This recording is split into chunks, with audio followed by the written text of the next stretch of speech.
Hello everyone, this is Resident Evil 7, Madhouse difficulty, no damage. And this project, I decided to choose Resident Evil 7 because I've been playing it recently and I wasn't really a fan of what they decided to go with this game and going first person, all of that, but I still decided to try this game, and I was actually really surprised. I started in the Madhouse difficulty, and I decided to. I didn't go for no damage straight. I decided to test the waters and see what this game could be. I've watched some runs before, like when the game came out. I watched some speed runs. Well, not when the game came out, but like 2 years ago, like when this game was probably still a hot topic or something like that. And so I decided to play it after watching it because I always thought the game was really competent and solid, but I just didn't want to try it when it was like this. But I gave it a chance recently, and I have to admit I'm surprised. This game really surprised me, just like when I played Resident Evil 6 campaign, Leon's campaign to be more specific, and I have to admit it really surprised me. And um, I didn't play the whole game when I first played this because I jumped straight to no damage. I did half of the game. I went to the ship on my Madhouse difficulty, and uh, and I thought that it was a good time to stop and just go back and do it no damage and just do the rest of the game, um, normally and not normally, just for this project. And I don't know if it was a good idea to stop in the ship because when I get to the point where I stopped, this video stops. Like you will notice that I'm kind of lost and I'm kind of like exploring and failing, and I don't know where to go. But at least I managed to not take that long. So at least there's that. And as you can see, the shadows are really buggy because I have the shadows in minimum settings, and for some reason in minimum settings the shadows do this flickering, and it really ruins the game immersion, I guess. I will put it in medium or in low. I think it was in very low, so I'm going to put it in low at least so that they stop. And the shadows in this game, if you put them in low or a medium, below medium, the shadows will be really weird in this game for some reason. So I will recommend you to play this game on medium or above in terms of shadows, which is not very good because that means the performance will be affected quite a bit because shadows are they're the thing that hits the performance the most. So I don't know. Yeah, but I can't play this game with really bad shadows. I don't mind like jaggy shadows and shadows that are just ugly, but I don't mind if they don't flick and if they don't glitch. But if they are doing that, I mind. So I'm playing on. I think I'm playing on low or in medium. So the rest of the settings, I don't know if I should be talking about settings, but it's not really that important. What's important is the game runs, and I think the only settings that I'm have on medium or higher is the anti-aliasing, because the anti-aliasing is important for your visual feedback. If you cut the anti-aliasing, it can affect you visually and it can affect the gameplay. So that's the only thing I probably have on medium or high, and the rest is on low because I'm recording and my graphics card can do the same thing at the same time. I should record through my CPU, but I don't know. I think I should have actually, because there will be some points in the footage where the game will be uh, the footage will be kind of laggy because of encoding errors on OBS, and that happens because your graphics card is just doing too much at the same time. That happened to me on which game did it happen? When I did a Devil Within 2 classic mode, and I had to stop in the middle because my graphics card couldn't handle me recording the game because it was the footage was all laggy. It was pretty bad. And at that time, I didn't have a good CPU, and now that I have, I could try it, but I have to lower the bitrate because I don't know if I still don't know if my CPU will go all the way. But yeah, that's the only thing. And other than that, their game runs fine. I think it is the first time Resident Evil used this engine, so it still has some performance issues compared to the remakes because the remakes run really really well and have more graphic options. This one doesn't. But yeah, the introduction for this game is it's it's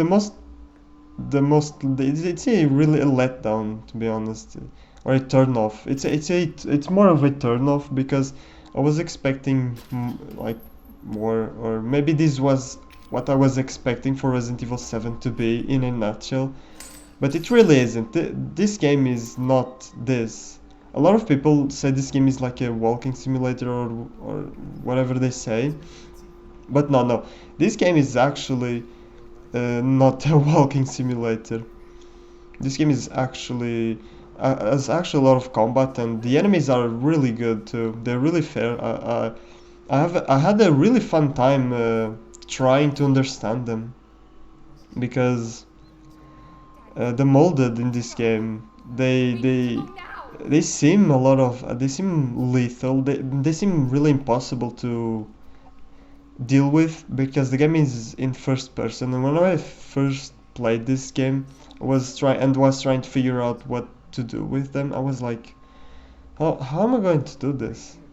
Because it's first person, I don't really have an idea where my hitbox is, and the enemies I can't see. Like if I want to do the sprint counter like you do in like the other Resident Evils, it's weird because you need to turn around to sprint because you can't walk back sprint, walking back, so you don't know what the enemy is doing. And I will do at first a sprint counter, but it won't only work if you have the pocket knife, because if you get the survival knife later on, you can stun enemies really easily with the survival knife, and their patterns change, so you can't uh, sprint counter them or do the sprint thing if you have the survival knife because they will counter your sprint. You'll get hit. But it is really weird.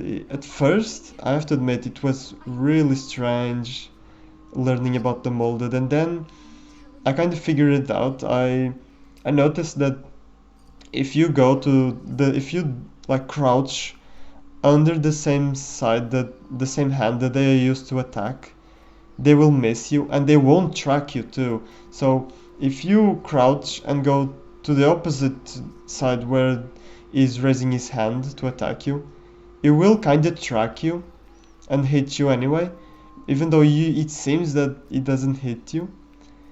But if you go to the same side, it won't track you. It's actually pretty good and really consistent. So the molded, I have to admit, after learning them, after playing a bit of the game, it took me a lot of tries, and I almost lost like faith until I discovered like you could crouching was a good way. And it's kind of weird because in first person shooters, no, not shoot, this is not a shooter, but in first person, your hitbox is so weird that even if you crouch, you can get hit in most of the first person games, especially Outlast. Because in Outlast, you try to crouch, you'll get hit anyway, even if the attack doesn't seem to have hit you. It's like the hitbox doesn't change. It's really weird, but I think this game has this because even if the game is first person, I think there's still a model behind the camera, and and the thing that proves that is that there will be a lot of the cutscenes kind of prove that, and I think they use that model to use the model's body as a hitbox, like in a third person game. So you can do all these things that you normally wouldn't do in a first person game. But this sequence is really long, but don't worry, there's a checkpoint. And this was my first learning curve. Learning Mia took me quite a while because I thought that you couldn't no damage her. I thought that it was mandatory damage, but it isn't. She's really fair and you can no damage her really easily. Same for the chainsaw fight. And it took me really long, and one complaint that I have to say about this game when you're trying to learn Mia especially is that you have to watch this entire cutscene over and over and over again before when you restart the checkpoint. And this is one of the checkpoints that you get in Madhouse difficulty, because in Madhouse difficulty the game doesn't give you checkpoints. You have to save manually, but there will be specific moments where the game checkpoints you, and so that you don't have to manually save and go and have insanely okay, thanks. I have insane backtracking or run backs, which this game has. If you're playing this, okay, track, okay. Like what was I saying? Like I was saying, if you are first learning this game and you can and you're trying to get the things around and trying to learn enemies, the runbacks can be miserable. So I probably should have gone into the like hardest difficulty that still has checkpoints to learn stuff. But I don't know. I still thought that it was better to learn this difficulty. But yeah, this is where the fight starts, and once again, you have to watch everything. Like you have to do all of that all over again if you take damage here. And it took me 2 hours probably to learn her properly. And what I noticed is that she gets stunned if she like runs towards you. She will get stunned 100% of the time. So she's running, you hit her and run away from her. You have to do this. You hit her, run away. Don't hit her when she's stopped. Hit her when she starts running at you. And be careful because my FOV is at max, so it's kinda hard to calculate her distance, and she can grab you in a really weird distance because of the FOV. But I got used to it, so you have to hit her. Just hit her and run away. Don't hit her when she's stopped because she won't get stunned. Just like this. And the camera can really screw you because there's this auto aim thing when you stun her. The camera tracks her when you stun her, so it's really you are fighting the aim when you're turning back. And I think it's like that because of PlayStation for the console people, because after I did this run I watched other runners and I noticed that they use the tracking for their advantage. They let the game track Mia and they will just step back and repeat what I just did, but they probably quicker because they don't cover a lot of distance. They just step back a little bit and then hit her. So probably their way is faster and more efficient, and my way is kind of safe, just safe. But it's what I got. I can't complain. Now if I did it again, I don't know if I would do it because watching that cutscene at the beginning is kind of miserable. But if I did it like a normal run, I probably would do it the quicker way. And yeah, you can pick up the axe. I always picked up the axe, don't know why, because I thought it's kind of necessary. So the first time I played this game, was kind of searching where she was, and I see that you could pick up the axe, and I always took it with me. But I know after when I watched other people runs after this, you can miss it. So I thought it was like a trigger. You can't progress without the axe, but you can actually miss it. Which, if I missed it, I would have trouble in the chainsaw fight because my aim is so bad that I can't kill her with the pistol. So here she is again. Will be another moment of mandatory damage, which this game has quite a few moments like that. So this will be mandatory damage. I think this part here. Or not this part. The screen doesn't get bloody, but you'll see. And one thing I have to say about this game is I love the creativity in the boss fights in this game. In the beginning, but the last boss is kind of creative, but it's a gimmick fight, so I don't know. But the fights in this game, the boss fights are so gruesome and so I want to say creative because I haven't seen a Resident Evil game or any other game that does bosses like this, where the main character just gets beaten up and just wrecked. And the main character in this game, he suffers a lot, especially if you play normally. In my first playthrough, when I was getting when Jack Baker was stalking me in the first part, I remember when I was opening the hatch, he can chop off your leg. He literally chop off your leg or your foot. No, it's your foot, and you have to you can literally glue it back with the healing the healing item. You just glue your foot back where it was. It's so funny, dude. Ethan suffers a lot if you play this game normally. It's so funny. It kind of is the downside of doing a no damage run, because the way that Ethan gets damaged in this game, it's so good. It's eye candy for me. And here you go. There's a bullet. You pick up the bullets. I think it's around 20 bullets to kill her. That's what everyone says, and it's true. But I miss a lot of shots, so oops. I'm not really good at aiming. I already said this so many times. But yeah, and I'm playing on mouse and I'm still bad, so you need to block her attack when she comes at you. I died so many times for that attack, and then I blocked. I tried to see how the block works, because I think the block was kinda useless. I think you can only use it in this fight, seriously, like...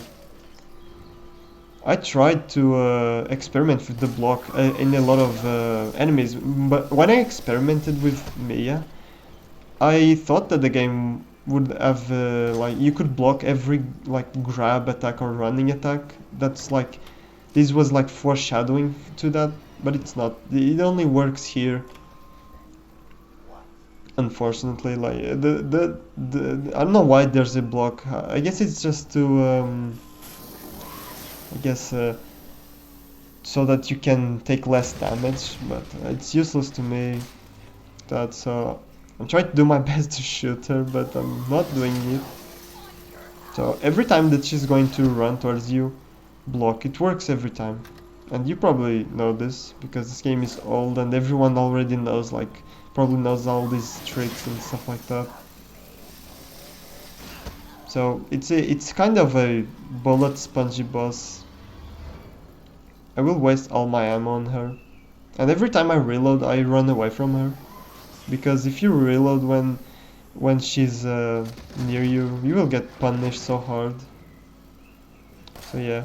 It doesn't seem that I'm missing a lot, but I still can't kill her. I think yeah, it doesn't seem I'm missing a lot. I missed 2 shots. I think the secret for this is don't track her, I guess. Just don't track her with the mouse. Let her head go towards your aiming, I guess. Because if you track her, it's kind of tricky because she moves her head a lot, and I was kind of tracking her. But now that I see, I think letting her head go into your aim is better. And one thing I don't like about the aiming, the crosshair in this game, is that it's so tiny. It's a tiny dot. It reminds me of GTA's Max Payne's aiming, and I don't know why. I don't like that. It's so tiny. I would rather have a bigger crosshair because it seems more accurate to me. And no, probably people will think, oh no, if it's tiny, it's more accurate because it's bigger. Because I don't know. I just can't aim with the tiny dot. So here I am, no bullets, and I hit her with the axe, and the axe will stun her. In this phase, it will stun her too, 100% of the times. If she's, I don't know, kinda, because I didn't study the properties this time for this one, but I didn't really need, because I didn't really need it, because she died in 2 hits anyway. And this is basically the first quote-unquote chapter of the game. Just 5 more areas to go. A 4-hour video. It's kind of slow. This is my basically my first time playing this game, and 4 hours is compared to the runs I've seen after mine, especially the speedrunners. They can do this in like 2 hours, 2 hours and a half, 3 hours. So yeah, it is what it is. And the next part is going to be, this is where the game starts, and when the molded are introduced, that's where the actual game will be starting, going to be good. And I will take almost every molded, for the exception when there's like 2. If there's 2, I will avoid them. I will use the door despawn, because you can do that. They won't open doors, they just despawn and wait for you to go through the door again, and they will spawn in their spawn points, which will be handy in the ship section with Mia. You want to make them despawn. And here's the infamous cutscene from the trailers. This is my favorite cutscene in the game. It's really funny. I mean, it doesn't look funny, but I don't know, I think this game has a kind of a dark humor to it. You know, it has like it has kind of a humorous part to it. Probably a lot of people would disagree because this game is so gruesome, it's so horror, but I don't know, it's so gruesome and so edgy sometimes that it's funny. I don't know what it is. Like, this part is kind of fun, like how Lucas behaves, how Jack speaks, and this is kind of, I don't know why, this seems like a traditional family dispute, like traditional dinner, like family dinner dispute, like Christmas dinner. It's like it's like I'm having a deja vu, but not with the gore and just the screaming. It's so weird. It's kind of, I like it, it's funny. And once they go away, you can escape by you will have to move the arrow, no, not the arrow, the AD keys on the keyboard, or the analog if you're using the controller. I didn't know about this the first time. I was like looking around, and then I tried to move, and yeah, you can move it like that. And, this part took me quite a few attempts to get. Fortunately, the checkpoint starts right here, so you don't need to watch the cutscene again. A lot of cutscenes, look at the shadows, by the way, that's what it happens. The shadows in this game are in the floor, are kind of weird, but I love the cutscenes in this game. They're probably the best cutscenes in a Resident Evil game, to me. And, okay, Resident Evil 5 has the best cutscenes, okay, okay. But, Some of the cuts in this game got ruined because I had to repeat them so much. So yeah, he has to see you, and apparently every time I go around this table, Jack will always smash the table for some reason. He likes doing that. So I take that to my advantage, and I close the door. I tried to close the door. The detection is kind of weird, and he will come through the wall. First time that shit made me jump, by the way. So I will try to go around. I try to close the door. I don't know if he got through or not, but whatever. And then I go through the hole, pick up the key, and go back. But Jack is over there, so take a turn. If he grabs you, don't worry. Just crouch. Yeah, just crouch, and he won't damage you. It's a really cool thing about this game. You can crouch under a lot of attacks, and Jack's attacks is another one of those attacks you can crouch. It's really if you crouch under like most of Jack's attacks and you kind of dodge towards the side, it works really well. So yeah, this is my favorite enemy in the game. Or boss. I think the bosses are better because I barely, when he stalks you, I barely encounter him.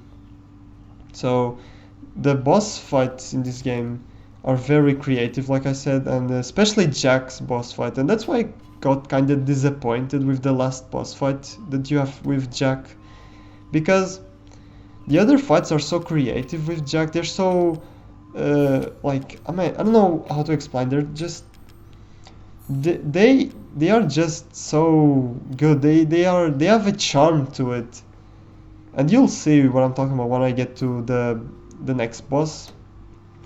And they have such a charm, and the last boss fight with Jack, it's so generic compared to the other ones. I was kind of disappointed because I was always wondering, okay, what's going to be the next Jack boss fight? I can't wait to see what's next. But then he stopped appearing, and then you got Marguerite, and Marguerite is a very good boss fight. I liked it, not as much as Jack's boss fight because it's not as creative. But I was expecting more for the last boss with Jack, and the last boss with Jack is so easy, and it takes quite a lot of time compared to the other bosses in this game, maybe less time than Marguerite. But it's like, come on, you could have done better with Jack. It's a shame that he's just this blob of black goo, and that's it. That's the ultimate showdown. Come on, you could have done better with Jack. I was really disappointed because Jack is my favorite character in this game. So disappointed. Not even a challenging showdown. Once you learn the patterns and how to how to attack him the right way and make him do the smash attack when you're under him, it's, I don't know, man. It's such a disappointing fight. Not that it's a bad fight. It's just disappointing that Jack. You have to fight Jack in that form. It's so silly. Could have, why not like a ultimate shot? Why don't you make Jack pick a rocket launcher? You fight Jack with a chainsaw in this game. Like chainsaw versus chainsaw. How cool is that? Why don't you just give us like something really cool to fight him in? It would be so fun, like a third phase for Jack, like being ridiculous. In the next boss, you will. Now, I won't spoil what happens, even though you already know what happens in the next boss fight. You fight him in such a creative way, in something that a lot of, even though it's like gimmicky, and once you know, it's impossible to fail and miss. But I don't know, man. It's just games should. I think games should do more like it, even though maybe not a lot because these fights are kind of gimmicky again. But if they are creatively done and have a lot of charm to it. I think it works. It just works. So I don't know what I'm doing.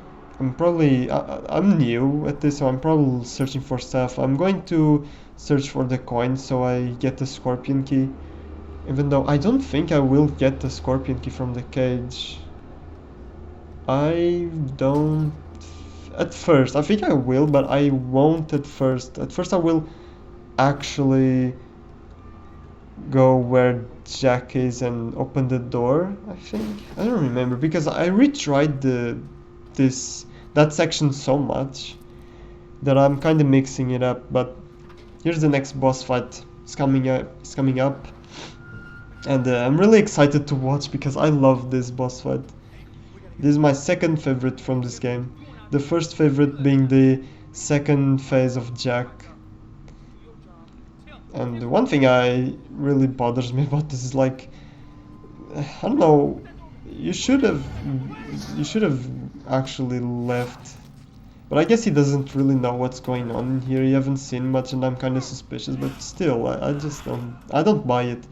So you pick up the thing over there, and you lockpick this. Just wait for it to open, and usually Jack will smash the shelves. Usually, but I've got moments where he didn't. I think it's because I wasn't behind him and behind that enough, I guess. And he kinda screwed me there because he's supposed to go around, but he didn't. Because if he catches you going into the car, you basically lose, even though it's really funny and really creative, because you will drive the car and he will do this to you. He will literally ram you, and I love doing this. It's even better when Jack uses the car. His dialogue is so funny too when he does that. And you have to ram him. Like, how creative is this? Just go into the car and just ram him. That's it. That's so cool. Then you think he's dead, and he just goes, he just rips off the roof of the car, and he drives for you, and it's so cool. Like, I know this is a cutscene, literally just a cutscene, but come on.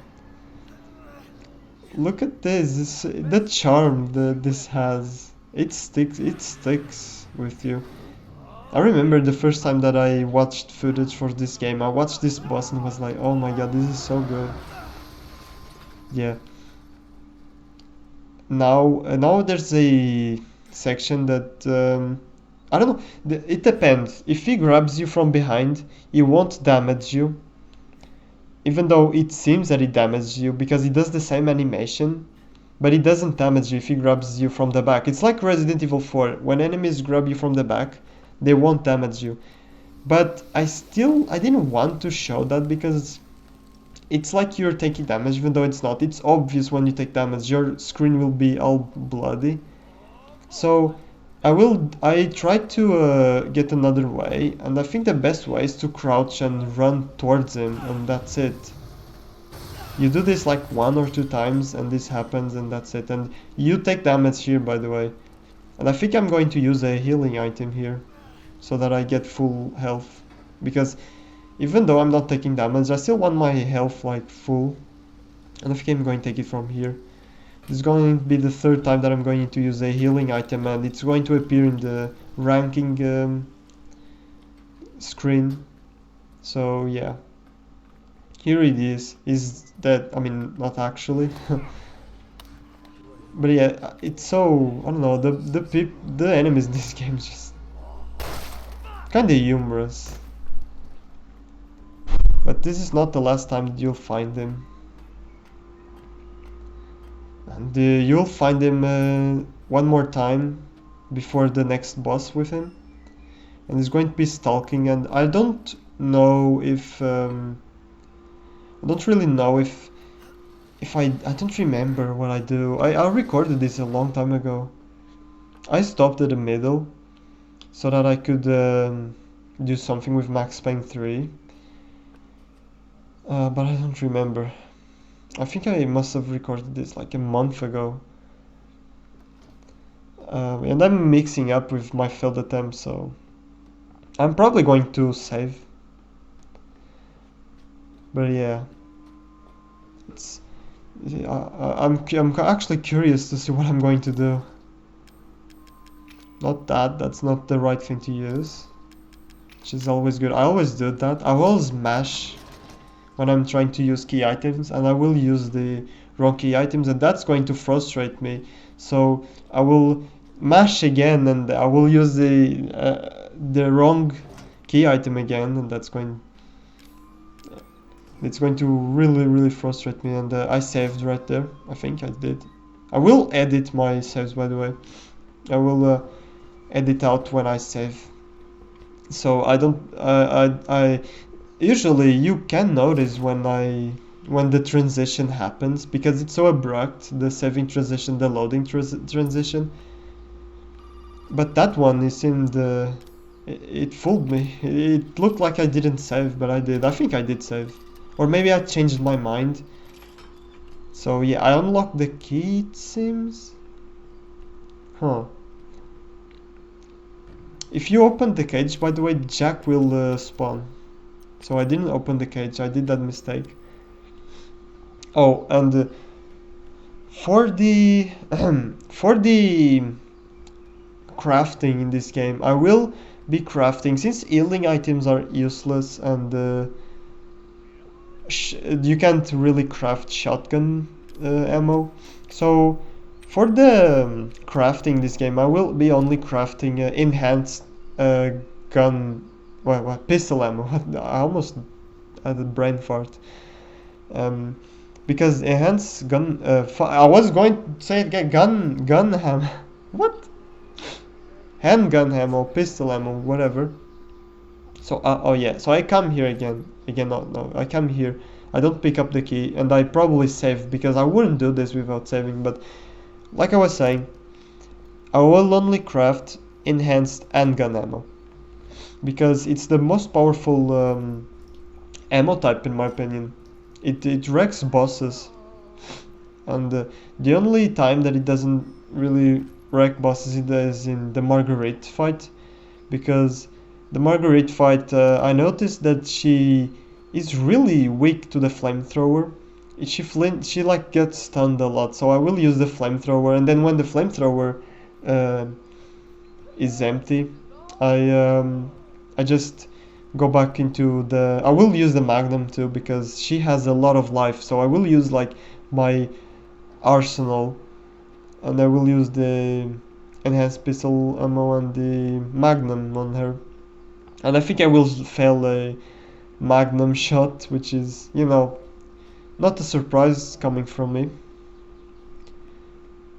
So yeah, I think I saved. I wouldn't do that. I wouldn't go up there and risk it and not save because of Jack. And I don't know why I'm doing this, because if I pick up the key, I can skip all of this and come back here later when Jack is not spawned. And once again, you can see the shadows on minimum affects the puzzles, because the shadow on the puzzle will be kind of jaggy. And if you put the shadows on very low, you can't literally see a form. It's like a circle with jaggy lines. It's really impossible to see the form. So again, playing with shadows on low or medium is the way to go for this game, if you're playing on PC. If you're playing on console, I think the shadows are fine. They're not glitchy like this. And so I really come in here, don't I? Huh, which is strange. I remember picking up the key and never coming in here again. I hope this is not like a failed attempt that I forgot to edit, which I don't think it is, because I remember editing this. I think what it is that I don't want to fight the molded right now, and I think when I was practicing my molded fight, I was kind of like I decided, yeah, I think I decided to pick up the key in my practice run with the molded because it was getting tedious to get through this. Getting through this all every time I want to face the molded. So in the next part, I will pick up the scorpion key and just fight the and practice the molded, and that's going to be the successful run. I will use the scorpion key and go through that door. And another curiosity: if Jack will be now it will be kind of random position. So if you go back to the main hall, Jack can be there randomly. It's up to RNG. So even if he's there and he catches you going to the scorpion door, if you turn your back towards him, he will grab you and he will punch you, but he won't do no damage to you. And I tried to use a green herb to see if I took like a minimal damage, but I didn't. You can't use the green herb, so I will assume. Oh, Jack is over there. Ooh, I wonder if he's going to catch me in this. Yeah, he is. Look, look, look, look. Oh, he didn't catch me. Oh, he didn't catch me. I would try to show you that I will. If he catch me and he punched me from my back, and by the way, you don't know how. You have no idea how many hours it took me just for that enemy. So, if you don't know, you can do that and waste a lot of attempts and be like 2 hours trying to get that right, or you can just gun him down when he jumps and shoot him in the head and he will die instantly. Or you can do what I did, but even though what I did is just it's something I was like, okay, let me test. I was like, okay, let me test it. I will try to knife him midair to see if it works, and it worked. And I was like, okay, I need to use this because it looks cool. But little did I know that it would take me a lot of time to practice it, and even though it took me a lot of time, it still doesn't work consistently. It's impressive. So that will be probably the one of the few times that I'm going to do it, and the other time will probably be the next one.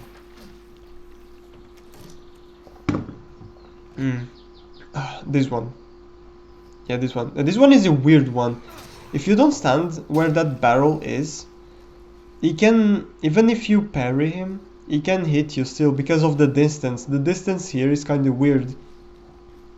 So if you get behind that barrel, he will kind of shift to the other side because of the collision, and you can parry him and he won't hit you. And then another problem with the taking him out with the knife is that the hitbox when you aim your knife and you want to what the hell? Okay, it was nothing. And you want to just finish him off. It's the hitbox is so weird that you need to aim your knife in a really specific angle, and if you don't get that angle ready, it will get up and screw you. So I think taking him out with the knife is too risky.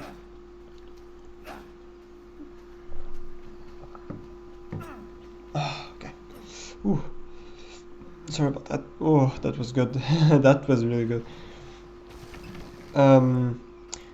So I will use the door despawn there because there's two molded, and I'm not going to risk two molded, and don't want to waste bullets. And if you're wondering why I'm not going to the other room, it's because a fast molded will spawn if you grab the shotgun bullets, and I'm not going to risk another like fight with him. I was lucky 2 times in a row doing the knife parry. Yeah, I was really lucky. So this is the beginning of the, not the beginning of the boss, but the introduction for the boss.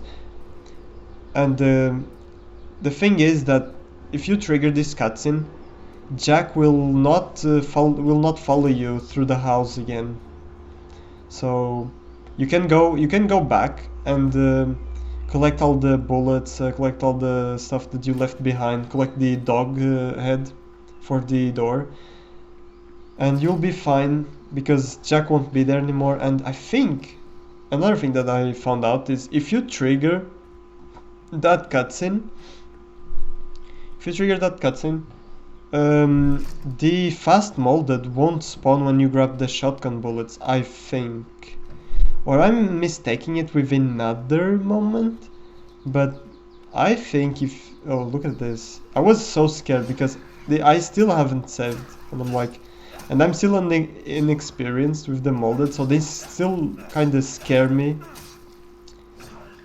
So I will use this tactic to take them down. I will kind of turn around and crouch and try to get away from him. So I crouch just to make sure. I don't even think that you can crouch, but if you don't crouch, he can kind of get you. Kinda. So I will save right here. It's going to be my probably my third save before the boss. As you can see, for the people that there's 0% chance, like for the people that thinks that I'm cheating or whatever. And by the way, this is the gold edition or the complete edition, so I have all these items on my item box that the game gives you. Even though it's my first time playing it, it's kinda okay. I guess they want you to get your money worth, but I don't think that you should encourage players to use that in their first runs. But that's fine, I guess. And it came with all the DLCs, and I can't wait to cover all the DLCs because I've played them and they are really fun. But here I am again. I saved, and now I am a little bit. I got a little bit of more confidence back. I'm trying to pick the lock up again, not again, like just pick it up.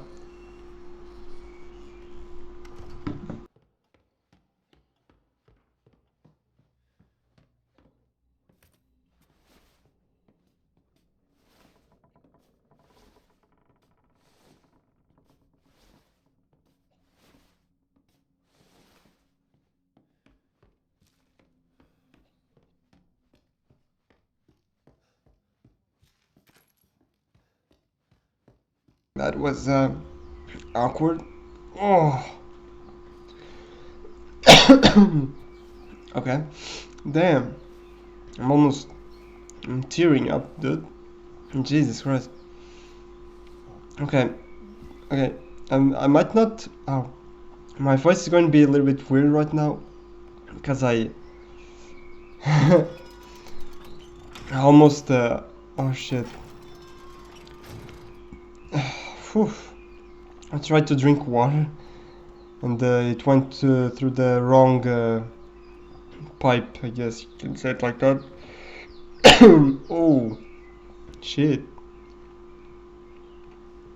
Oh, unprofessional time again. I will probably edit that out, but shit. But I don't know why I'm. Oh yeah, okay. I know why I'm coming back here. Because I want to collect everything before I take on the boss.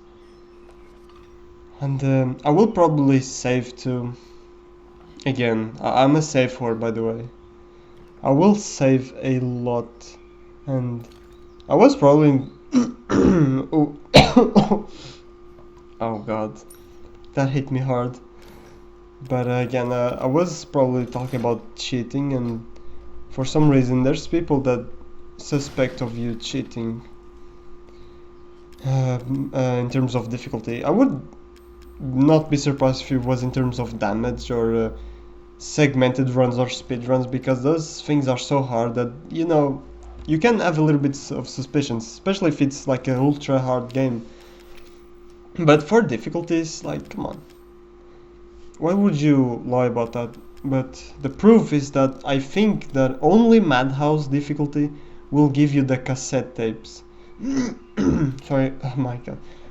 will give you the cassette tapes, and so it's just the proof that I'm playing on the Madhouse, I guess.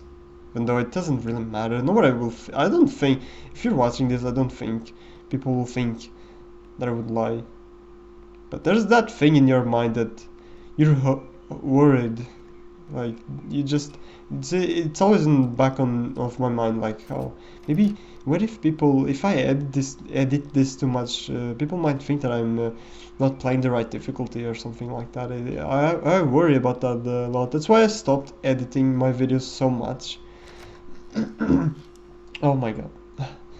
That's why I stopped editing my videos so much after a few projects. Because my Dead Space 1 and Max Payne 3 original run on hardcore was heavily edited, and I didn't mind because to me, I know it's in the hardest difficulty and I know it's no damage, so it doesn't really matter, but posting, like doing the full thing is kind of cool too, for me to watch back, because I do this because I like watching back my videos. I'm that weird person that likes to watch back their videos, and since I've added commentary, I like to listen to my own commentary when I'm watching back my videos. It's so weird. Normally people don't like their own voice or their own commentary, and I have to admit there's some at the beginning, like on my Resident Evil 6 commentary, I have to admit there were some parts where I was like, okay, nah, this is I can't watch this.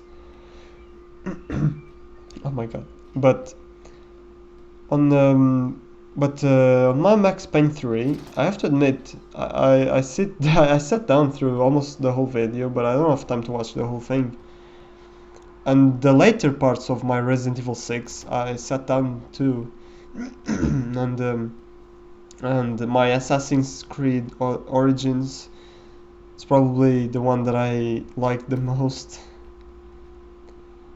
And I won't grab the broken shotgun and I won't fix it because I don't think it's useful.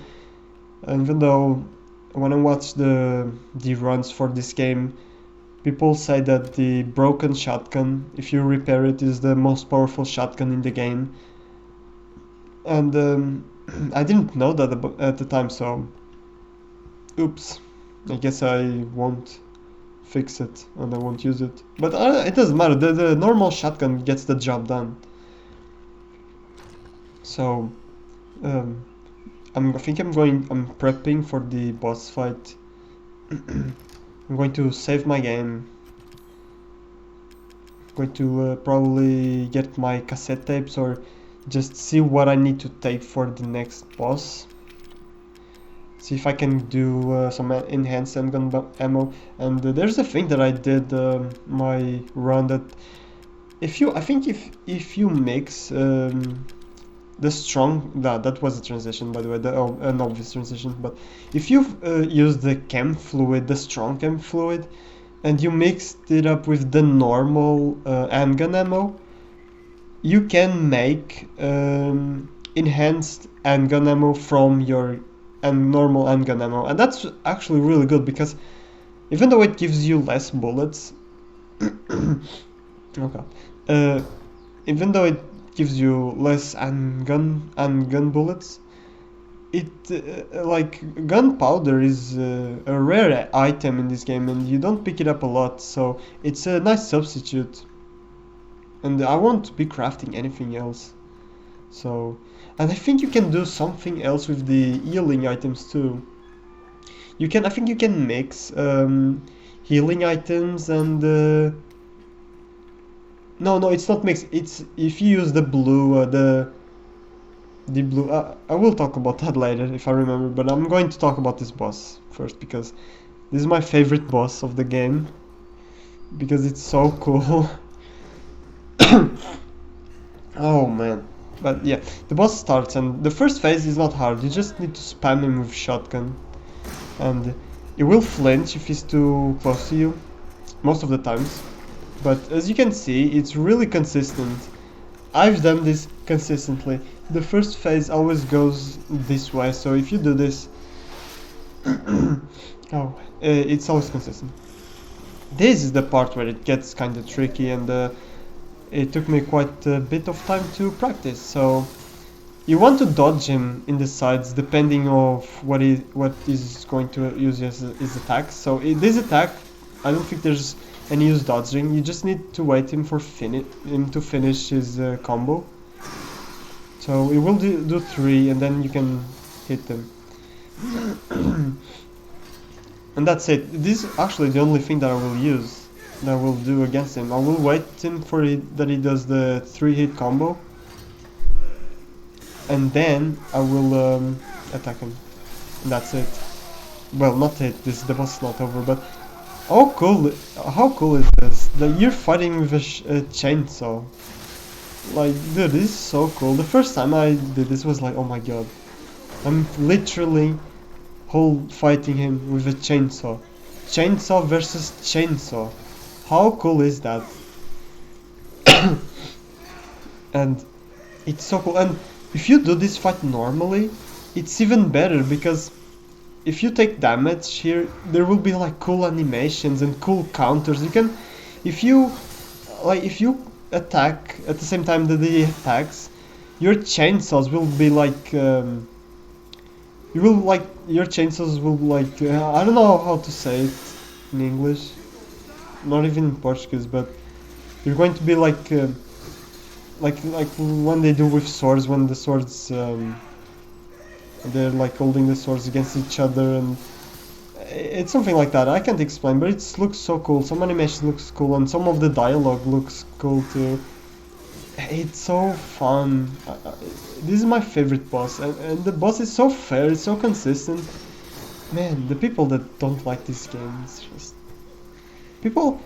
I can give people not liking this game because it's not a good Resident Evil game. Okay, whatever. Resident Evil 4, it's not a good Resident Evil then, because it changed its perspective from those people's logic, I guess. But if you don't like this game as a game, I don't know what the hell is wrong with you, because this game is so cool as its own thing. Like, come on. Then he explodes and Ethan is like, and stay dead. That is so cool.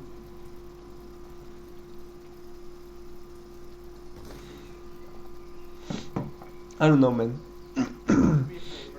No, man, my throat is still fucked.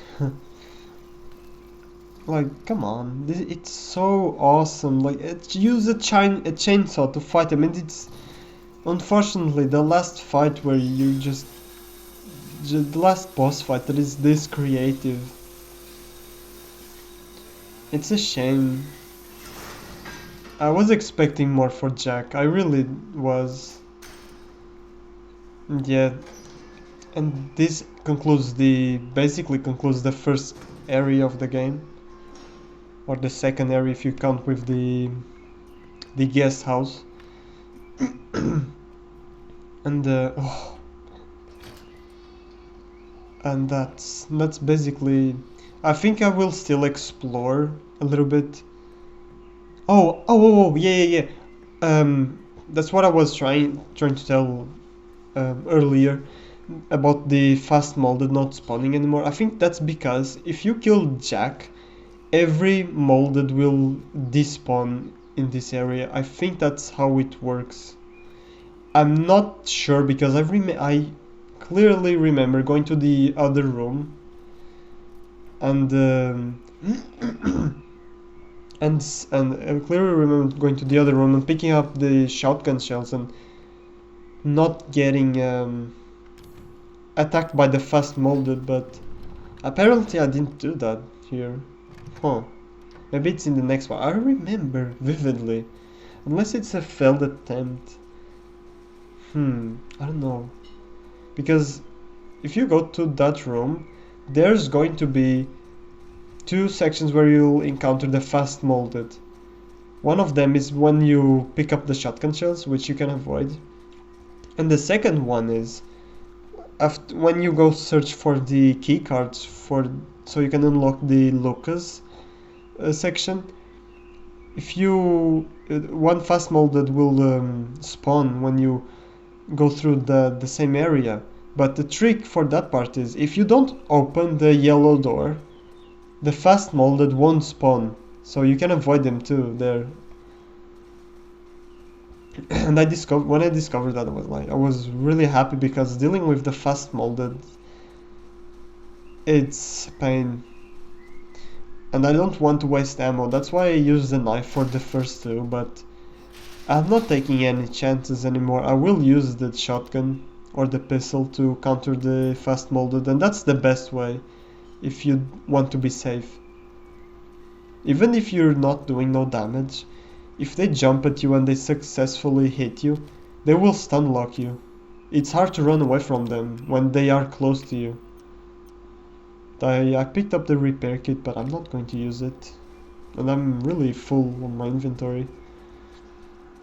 So I will manage my inventory when I get in here, which is another part of my run that people will be like, come on, because I'll take a long time to manage my inventory, because I have a hard time to make decisions to which thing should I take and which thing should I leave behind, and what I'm going to mix. And the mixing and crafting is still kind of meh in my head.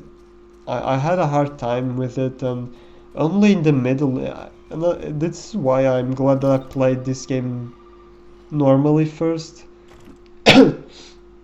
First, because when I played this game normally, I was kinda not aware of what you could do with the crafting, and was really and if I played it, I did no damage straight from the beginning when I started playing this game, I would probably do a lot of dumb decisions in terms of crafting. So I'm glad I did that.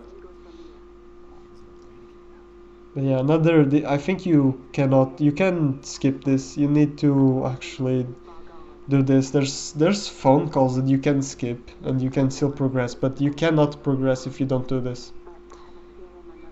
And this was the first Resident Evil using this engine, and you can't skip anything, which is so bad sometimes for a run like this. Especially when I'm commentating a 4-hour video with cutscenes you can't skip. The best thing is that at least they most of the times are cool, but Resident Evil, the remakes let you skip the cutscenes, and you can argue because it's a first person, and skipping cutscenes in the first person game is weird when you're like the character, I guess, because you're in the moment. They want you to think that you're in the moment, and that's why that in most first person shooters and first person games, they won't let you skip the cutscenes. And there's a lot of games that do that, like Alien Isolation. You can only skip the cutscenes where it's like it has a normal camera angle, like there's where you can actually see your character, because there will be those moments where the camera switches and the cutscenes is all cinematic. That's the only ones. When the cutscene plays in game and you're in first person perspective, the game doesn't let you skip the cutscene.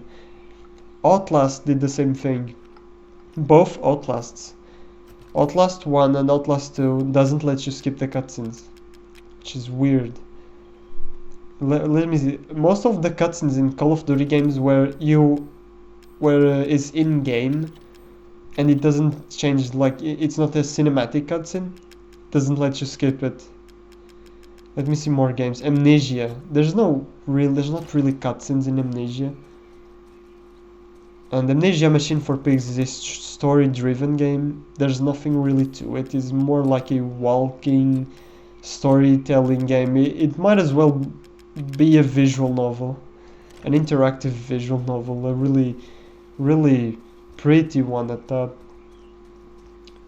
Let me see. Yeah, I think that's it. From the top of my mind, just Battlefield, unskippable cutscenes when you're in the first person mode, not the cinematic ones. You see, like they always let you skip the cinematic ones, but the ones where you are in first person in game, they don't let you skip it. It's so strange. And yeah, this is what I was talking about. I guess when you defeat Jack and you trigger the next, I guess the next spawn, the fast molded won't come. Or even after the Jack's fight, I think even after his fight, it won't spawn. And I was kind of afraid. I was like looking because I didn't know at the time. I was like, huh. Was waiting for him to trigger and didn't came, and I was like, okay. And I think that's it. I think after Jack's boss fight, every molded in the house will despawn, and you are free to explore as much as you can. And I like that. I really like that. I like that they give you this breathing room.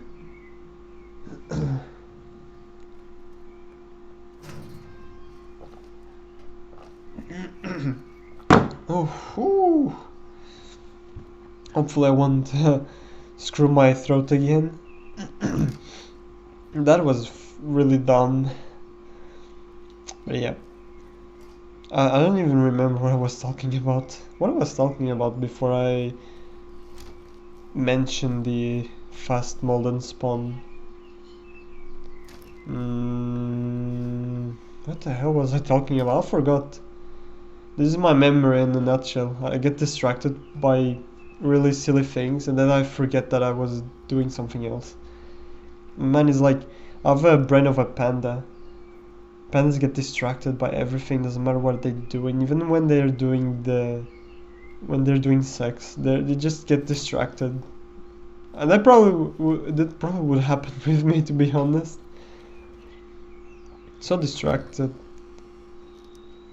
But what the hell was I talking about? Doesn't matter. This will be just my run, since I don't know this game that well. Will be just this, me walking around, being like, what I'm going to do next, and going back to the safe room a lot of times. You know, if I played this game like a runner, like a speed runner, would probably do this less, because this is truly a loss of, like, a waste of time. And I just remembered what I was talking about. I was talking about cutscenes in first-person games, but I think I already said everything that I wanted to say about that. So yeah. Oh my god, my throat hurts. No, it doesn't hurt. Just it's a little bit uncomfortable, and I will be making horrible noises in the microphone. And I probably will miss this in the editing, because I don't really want to watch through every single thing. So I'm kind of remembering this part, trying to remember it, and just say and just remember that I have a lot to edit in audio. I will probably edit the part where I choke. At least I hope I do. If I don't, it's going to be really awkward. It's going to be awkward anyway, because it's going to be muted, so people will think that I died or something. So yeah, here, the grenade launcher in here is super important to destroy the nests. The nests are a nuisance, a pain, really a huge pain. And oh man, and when I finished the run for this game and I was watching other people's run, people said that in the normal difficulty you don't get the grenade launcher in the trailer. So how the hell do you do this in normal difficulty without taking damage? Because the nests are literally the only threat here. They are so annoying. They're like the worst thing in this game, and the thing that ruins Marguerite boss fight.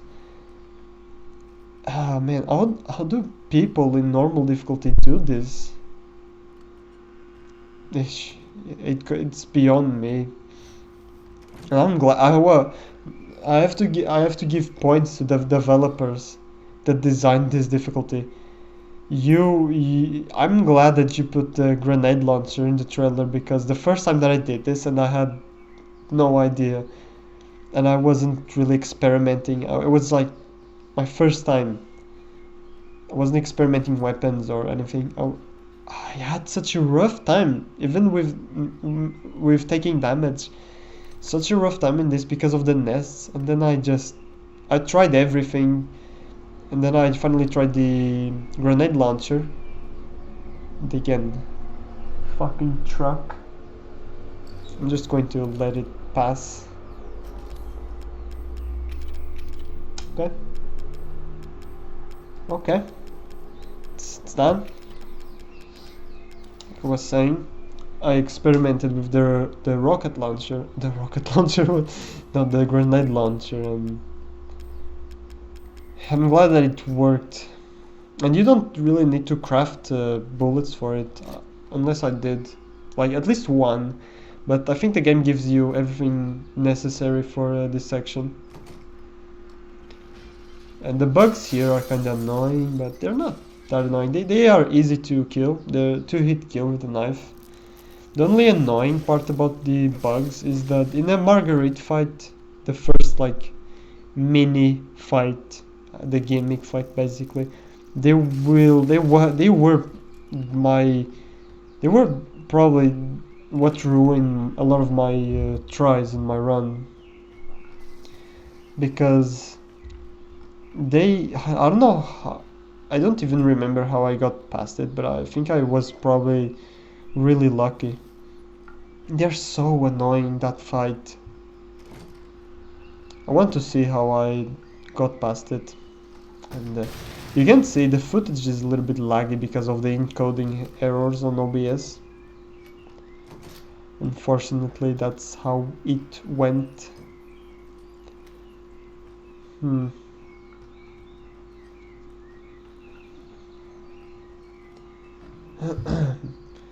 Yeah, you can see it's a little bit laggy. It sucks, but whatever. It's not. It's modern games are going to be like this encoding. I get a lot of encoding errors in modern games. My footage. The worst was in Devil Within 2, because that game is that game port. In terms of performance, it's terrible. It's really bad.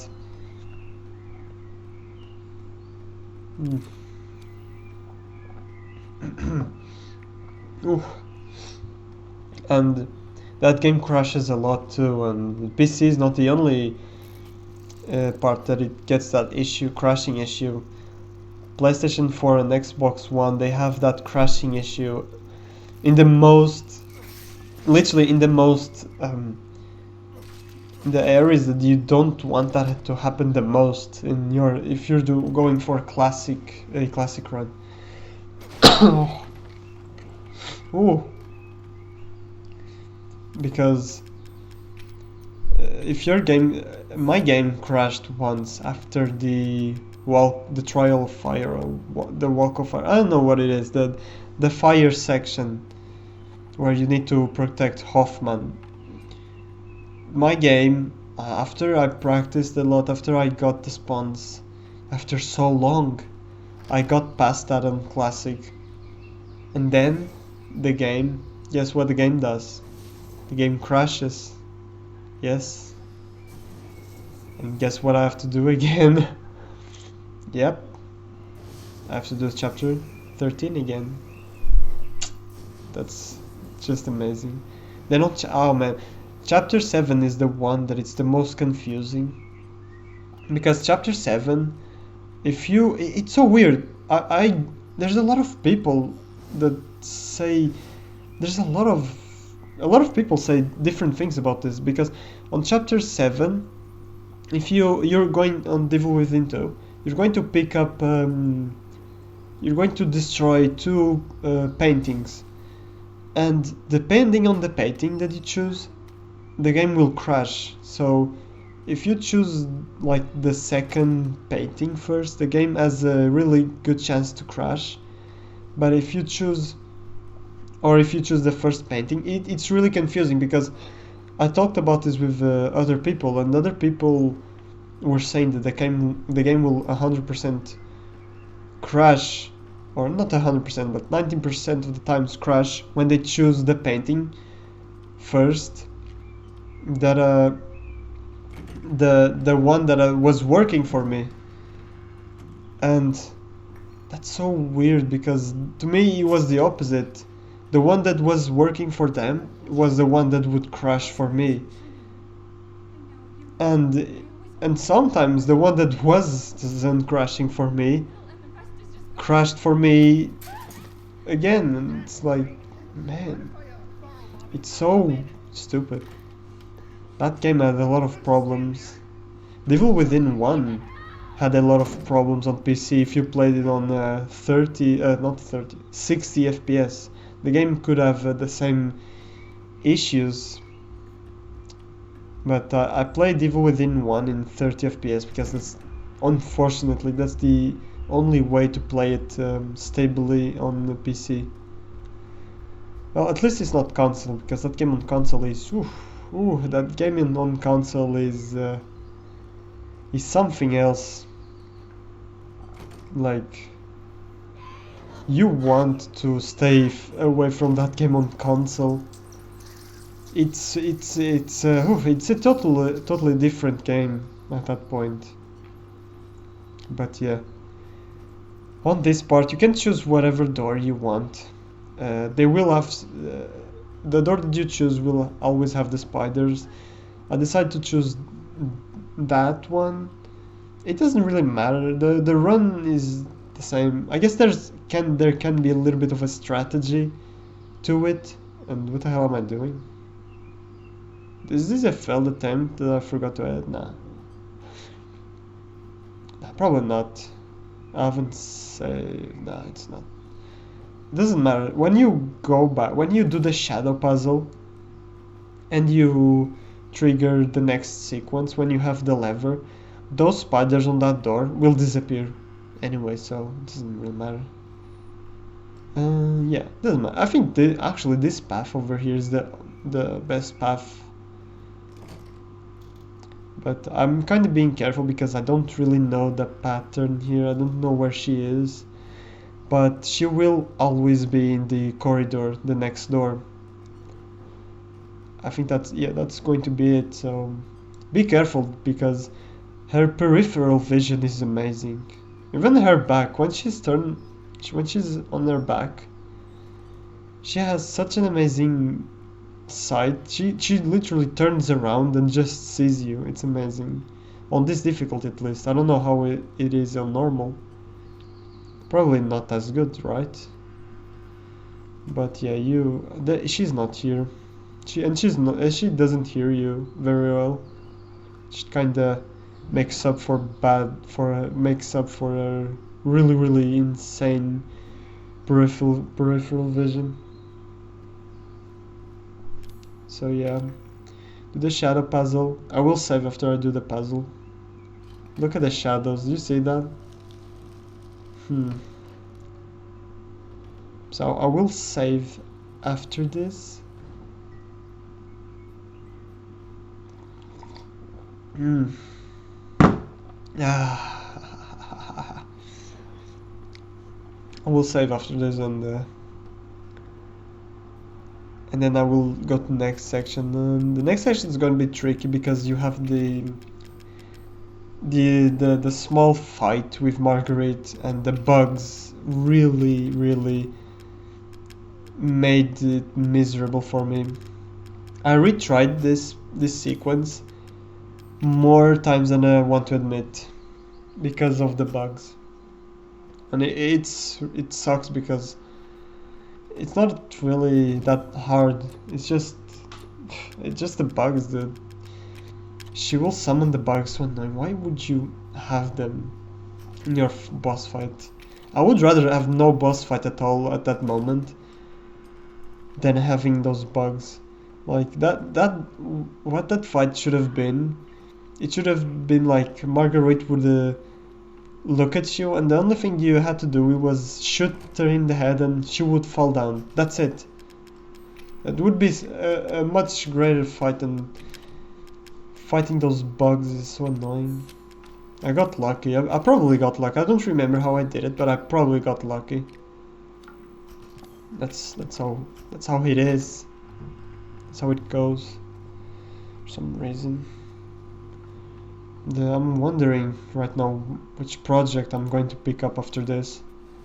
Wonder if I want to pick up another Resi game, right? Or I continue with Resident Evil 6. Which, speaking of Resident Evil 6, I tried Chris's campaign. I tried to practice no damage, and guess what? Oh, it's something. I'll tell you, it's something. It's not impossible or anything. It's not Dead Space 3 quality of something the first time. No, it's totally different from Leon's campaign. Like, totally different. There's no way that I will use the same strategies that I did with Leon with Chris. There's no way. Yeah, there is no way. Oh man, it's so... I'm not gonna say it's bad yet. I've experienced that campaign before. I didn't like it, but I'm not going to say that it's bad yet. After I got the hang of it on my practice run, I was kind of enjoying it a little bit, but I still didn't get to the really, really hard parts. The parts where the Juavos will swarm you, and there's going to be gun Juavos everywhere, and there's going to be like, and you have to hold your grounds like you did with Leon's campaign, but in Leon's campaign there's not like a billion Juavos with guns around you, like above you, where they have the most advantage, and you're just exposed with no cover. Oh man, it's going to be something else. Man, oh, and before I was recording this, I checked out the guy's channel, and I saw that he had Chris's campaign no damaged, with restrictions too. With I don't remember which were the restrictions. Oh, sorry about that. But there were some really, really cool restrictions. I have to check it out. I am really curious to see how it does. I will check out like the first few bits because I don't really want to take away from other people's strategies. I don't really want to do that, but I really need. I'm curious. I'm really, really curious to see. Maybe I really want to watch it, but I think I'm going to do at least the first chapter, no damage, and then I will watch it, if I do it, because I don't know if I'm going to do it. I was thinking about Dead Space 3 too, but Dead Space, because Dead Space 3 as seems pretty challenging if I do it plasma cutter only.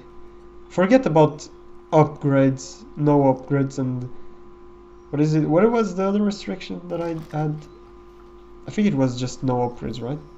My videos, I don't know, I don't remember. But forget about that restriction. Because that game is it's so hard for the wrong reasons, that doing something like that, no, I'm not going to do that. Forget about it. I think it's impossible to do it with an unupgraded plasma cutter. Even though I did the first 3 chapters with an upgraded plasma cutter, but that's because they don't give you upgrades this early. But if I'm going to build those damage chips that you can, I will use it. And not those, I won't craft. I'm going to try. Yeah, this is what I'm going to do with this fight. I'm going to use the flamethrower because it's so annoying. I will use a flame, okay, because the bugs because the bugs really ruin this, and you can take her out really quickly with this. So I've seen people using the pistol, I've seen people using the grenade launcher, I've seen people using the flamethrower. The best way that I found out was with the flamethrower because of the bugs. That's it. For some reason I was mixing it up and I thought that I was doing with the pistol because that's what I was kinda trying to do on my failed attempts, but I quit it and just call it a day. There's no way I'm going to do that with the pistol and those fucking bugs. But yeah, again, back to Dead Space 3, which has to do with this game totally. Dead Space 3, I'm not going to use the crafting. I will use the crafting for the ammo to craft ammo, because again, that game necromorphs take a beating and they will drain your ammo, especially for people that aim like a disabled man like me. And there's no way I'm not going to craft ammo, but I won't be crafting all those blueprints because there's like really OP blueprints that you can craft for your ammo, or attachments that you can add to your plasma cutter. I'm not going to do that until a certain point, maybe when the game gets really hard, because the game will get miserable. And this is I just did the first 3 chapters. Can you imagine? The game destroyed me. The game really destroyed me. Imagine the later chapters where there's those big alien necromorphs, where there's just waves and waves of enemies, when there's just those new enemy types that I completely despise. Can you imagine that? Can you imagine how difficult will it be? I think the only way to do it with a plasma cutter will be skipping everything, because I don't know. I know that it's possible to no damage that game because I've seen a lot of channels that did it, but I haven't seen a plasma cutter only run, and that makes me worried, not hurried, lol.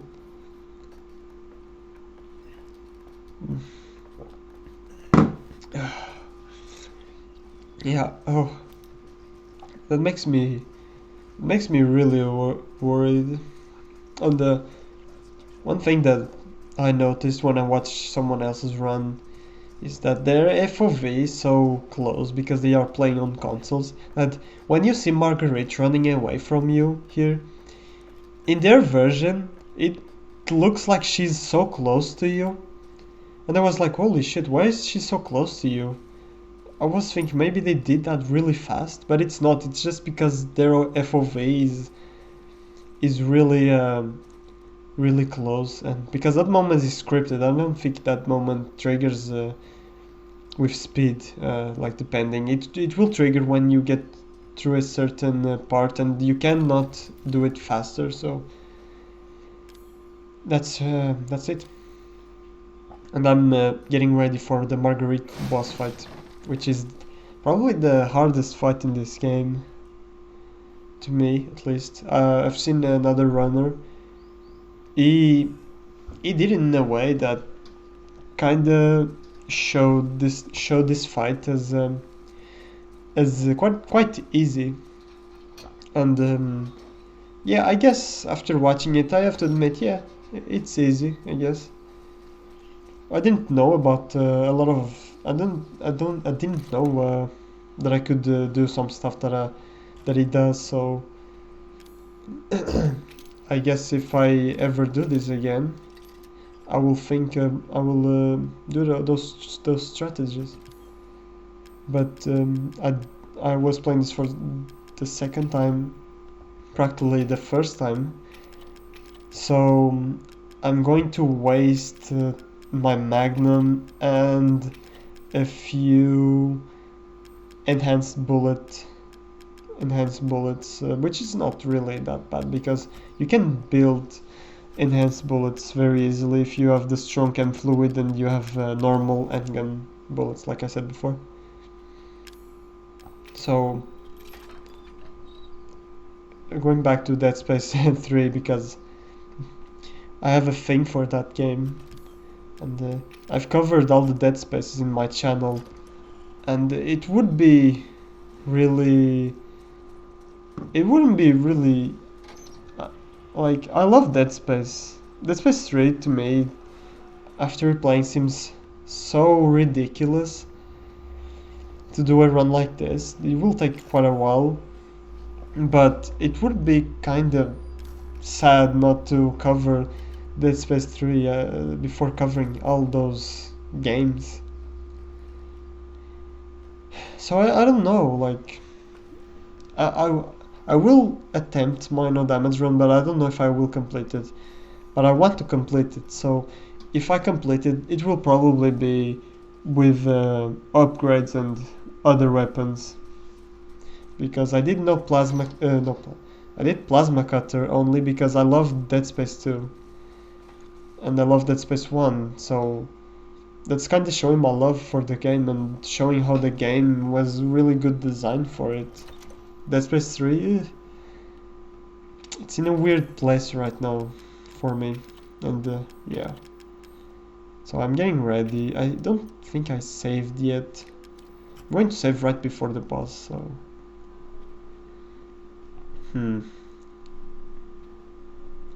There's a Magnum ammo over there. I don't know if... yeah, I think that Magnum ammo will only trigger if you pick up the picture. Because I think that's one of the treasures that you pick up from the pictures. So there's that.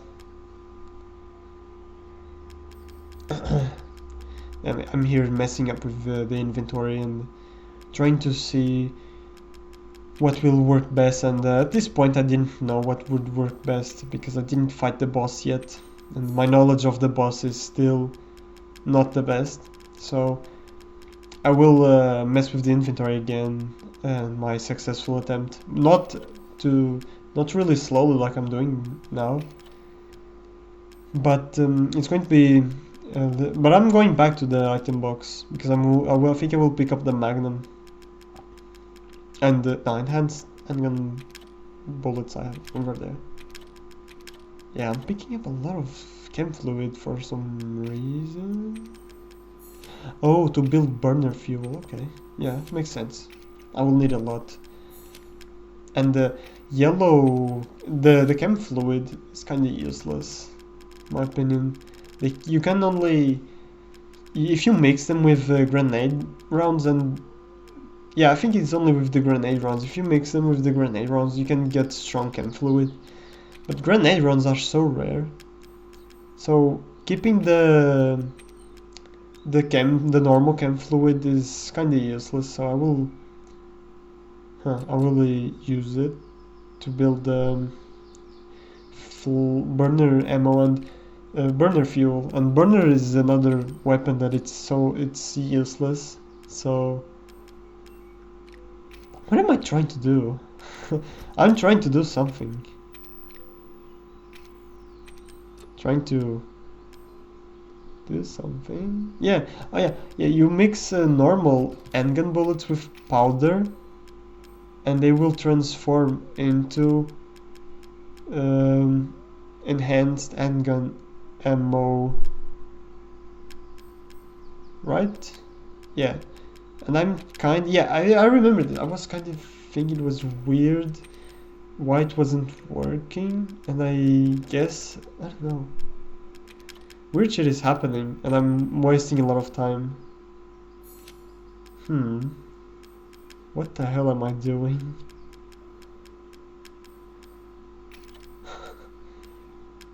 Okay.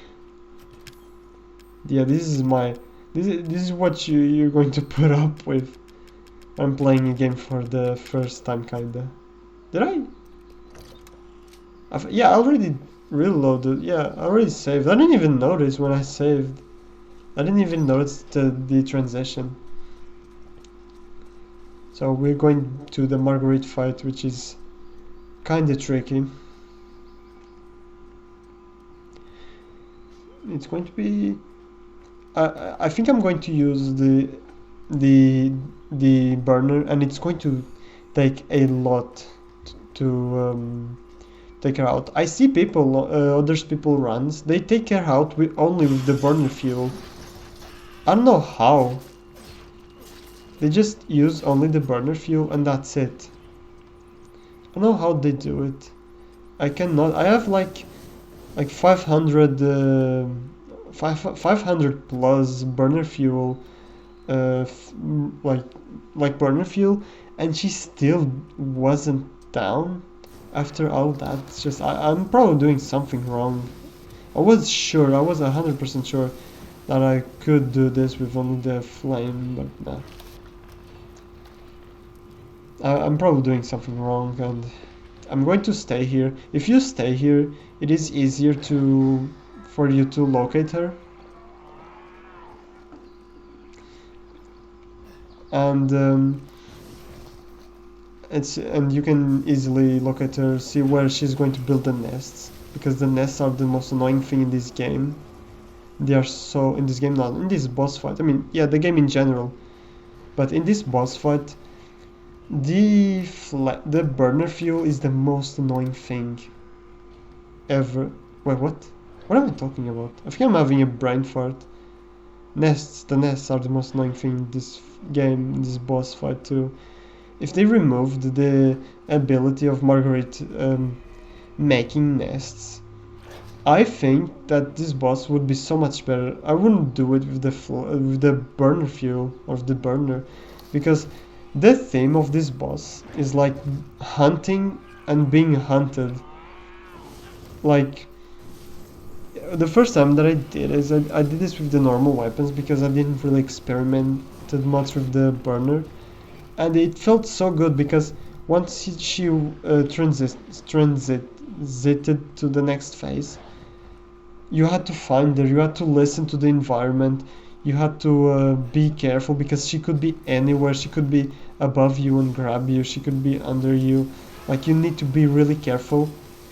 So it's like this really cat and mouse thing, or but you're a cat and she's a cat too, or something like that. So I really like the theme, but if you don't want to take damage here, it's you have to do it in a really specific way, and you have to be careful that she doesn't spawn the nests. And even if she spawns the nests in the if you do this, if you take damage, it's still annoying. It still is, and I hated it anyways. But I don't know. And she's here making it, and what the hell? Her dress just glitched. And the thing is that that this fight just takes so long too. So I will just do this. I will stick here, and if she, sometimes instead of she spawning the nest, she will come out through the windows and here. And so I will stay in this place because she commonly she spawns in there. So yeah. So I'm just spraying her with flames, and yeah, she do, especially in the second phase. In the second phase she will do that a lot, so that's how it is.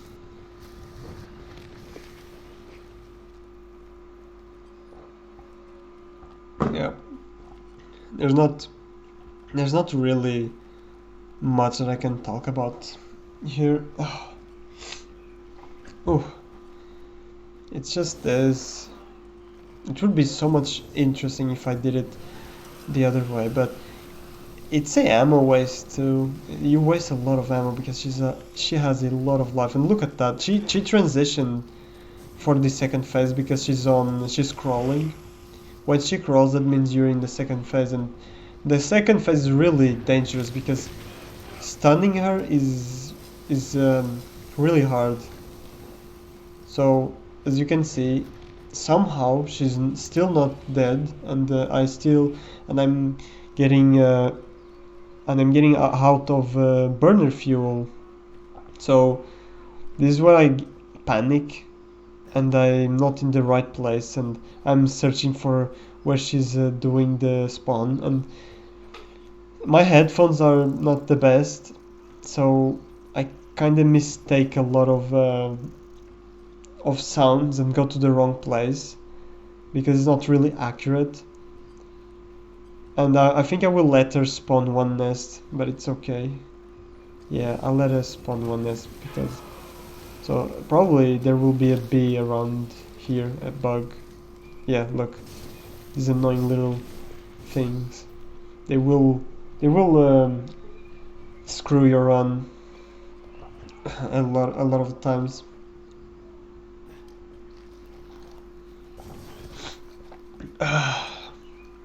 So I'm panicking at this point. I'm like, my burner fuel ended, and in killing this boss I know that it's hard, so I use the Magnum, and as you can see, Magnum doesn't do anything. Look at this. 4 shots with the Magnum, or 3. I think I missed the second one. She's still not down. That's how much life she has. Look at this. Damn, look at this. That's a lot. That's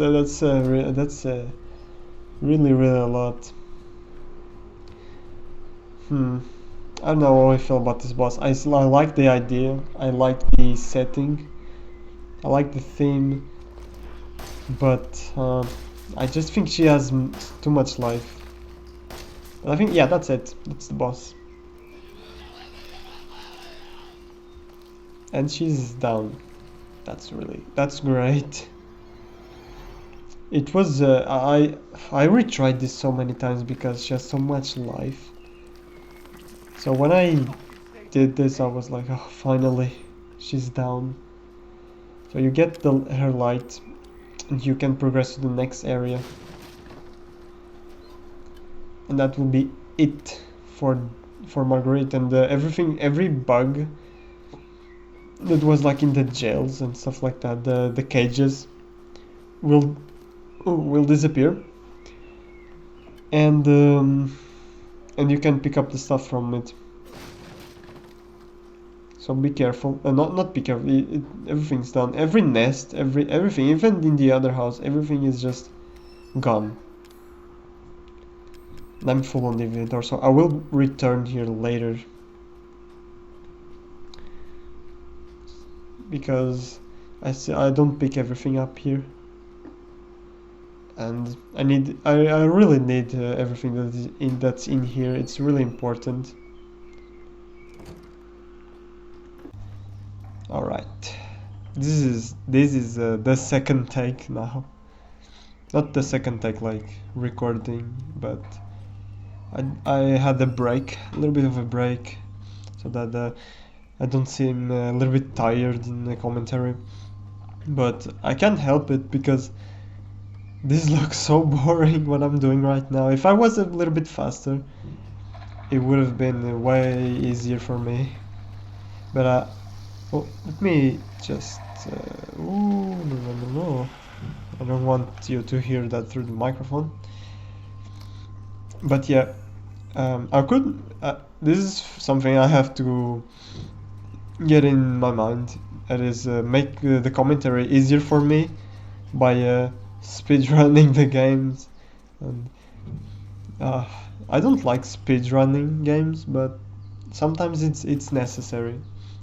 And sometimes can be fun speedrunning games. Like Devil Within is probably the most speedrunning friendly game. I love that game. I love doing that game. Even though I don't really speedrun that game, I go at a higher pacing that I would usually go for that game. So I can complete that game like not in 2 hours like the world record, but probably in 4 to 5 hours, which if it was like in average, I would take like 6 to 7 hours if I went into my own pace, and if I retried a little bit, it takes like that. But yeah, so you can access through here this door because you'll unlock it after the boss, and you can just go here, collect everything in your own time, and just pick up everything because this boss it drained all my resources, so it had to be. And speaking of making breaks and in commentary, uh, I was never expecting making commentaries this long, but I kind of wanted to try with Max Payne 3, and I'm sorry because Max Payne 3 quality is horrible because I had to compress the video like 2 times, and I know it looks terrible, but I was committed to doing it that way. I could have posted the individual chapters without commentary, because if I wanted to add commentary, I had to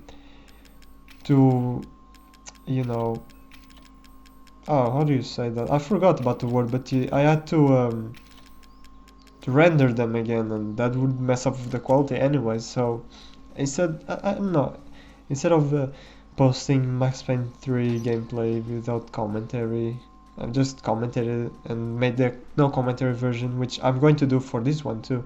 And I forgot to say that in the beginning, but I will post links and stuff like that for the no commentary, because I know that commentary is not for everyone, and especially when you're talking about me that commits a lot of mistakes in commentary, that doesn't speak English fluently, and literally almost choked on water during commentary, and I don't even know if I'm going to edit that, and at this point I probably won't because I forgot when it was. I should have done like pen and paper and just marked the time where I mess up and that I need to edit. I'm like, oh. So if you hear me choking, you already you're going to see that I'm very unprofessional with this. But yeah, and by the way, I'm picking healing items because you can use the how is it? Is that the blue chem fluid? The blue chem fluid enables you to separate. It's called separating agent, I think, in this game, and it helps you to separate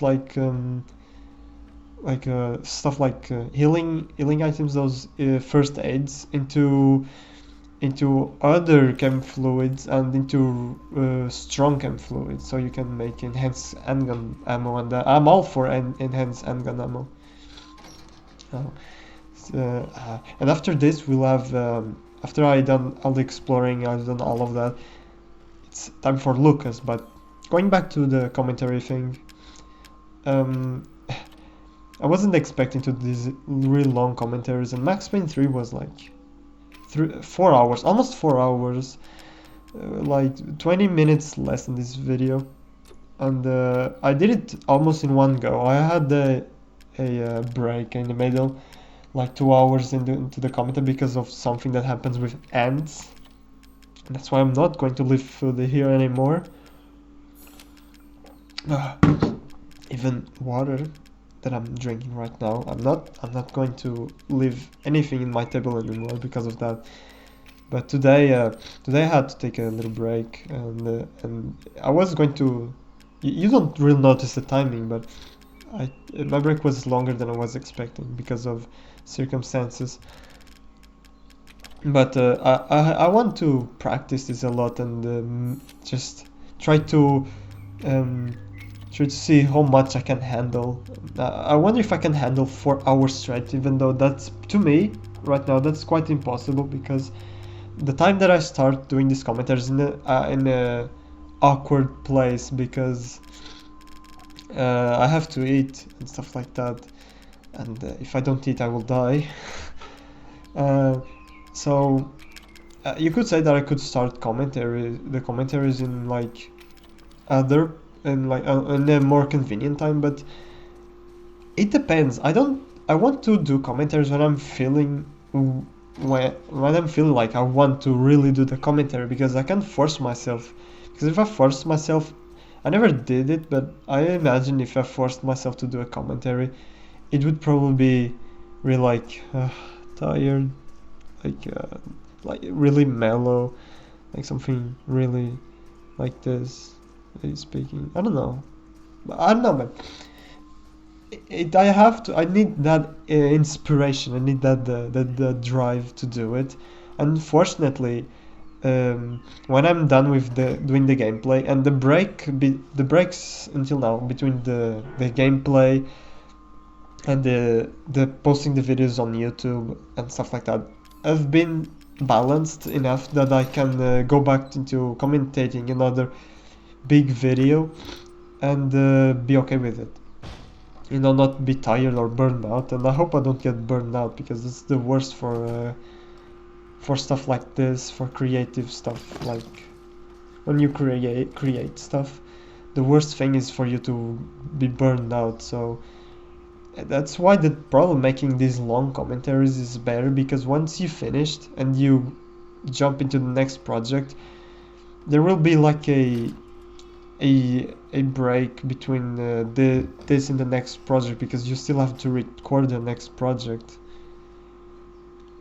And instead of doing individual videos, and I would probably do that at the same time as I record other things. But Emily, it's not Emily, she's called Evelyn. I called her Emily for some reason, don't know why.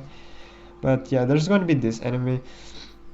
I don't take him out because it's kind of risky, and the save point is so far, so I'm going to lock him in there. And the enemies don't despawn. The door despawn doesn't work on these enemies.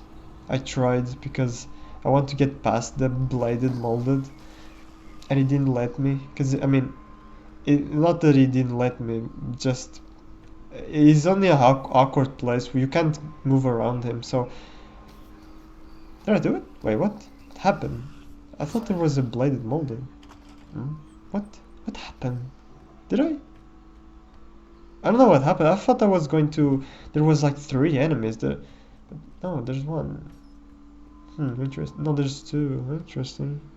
I'm probably mistaking it with another section. That was interesting, and I'm going to pick up the phone. I don't even think you need to pick up the phone here. But yeah. Again, the commentary thing. Breaks and stuff like that can happen in the middle. It can happen. I will always try to say which take it is, even though I could just edit and people wouldn't notice, or they would notice because of the difference in audio. And since my microphone is bad and picks up almost every ambient noise, you probably can notice when which take is different. But I want to be honest in that aspect. Just I don't know. I just like to do it. It's normal taking breaks, like 4 hours talking. What's 4 hours? It's like if I start this in the morning. Well, the morning for me is like 1 p.m. because I wake up really late. If I start like doing commentary 1 p.m., I will finish it in like 5 p.m. Like just, how much time that is? That's a long time. And unfortunately, my break took longer than I was expecting it, and I'm going to finish this really, really late, and I don't want to think this is a waste of time, because it isn't. I love doing this, but I have a thing with time and time management, and time management for me is something that I'm really paranoid, and I don't know. It's something that I shouldn't really think about it, because there's always another day. There's you can do stuff.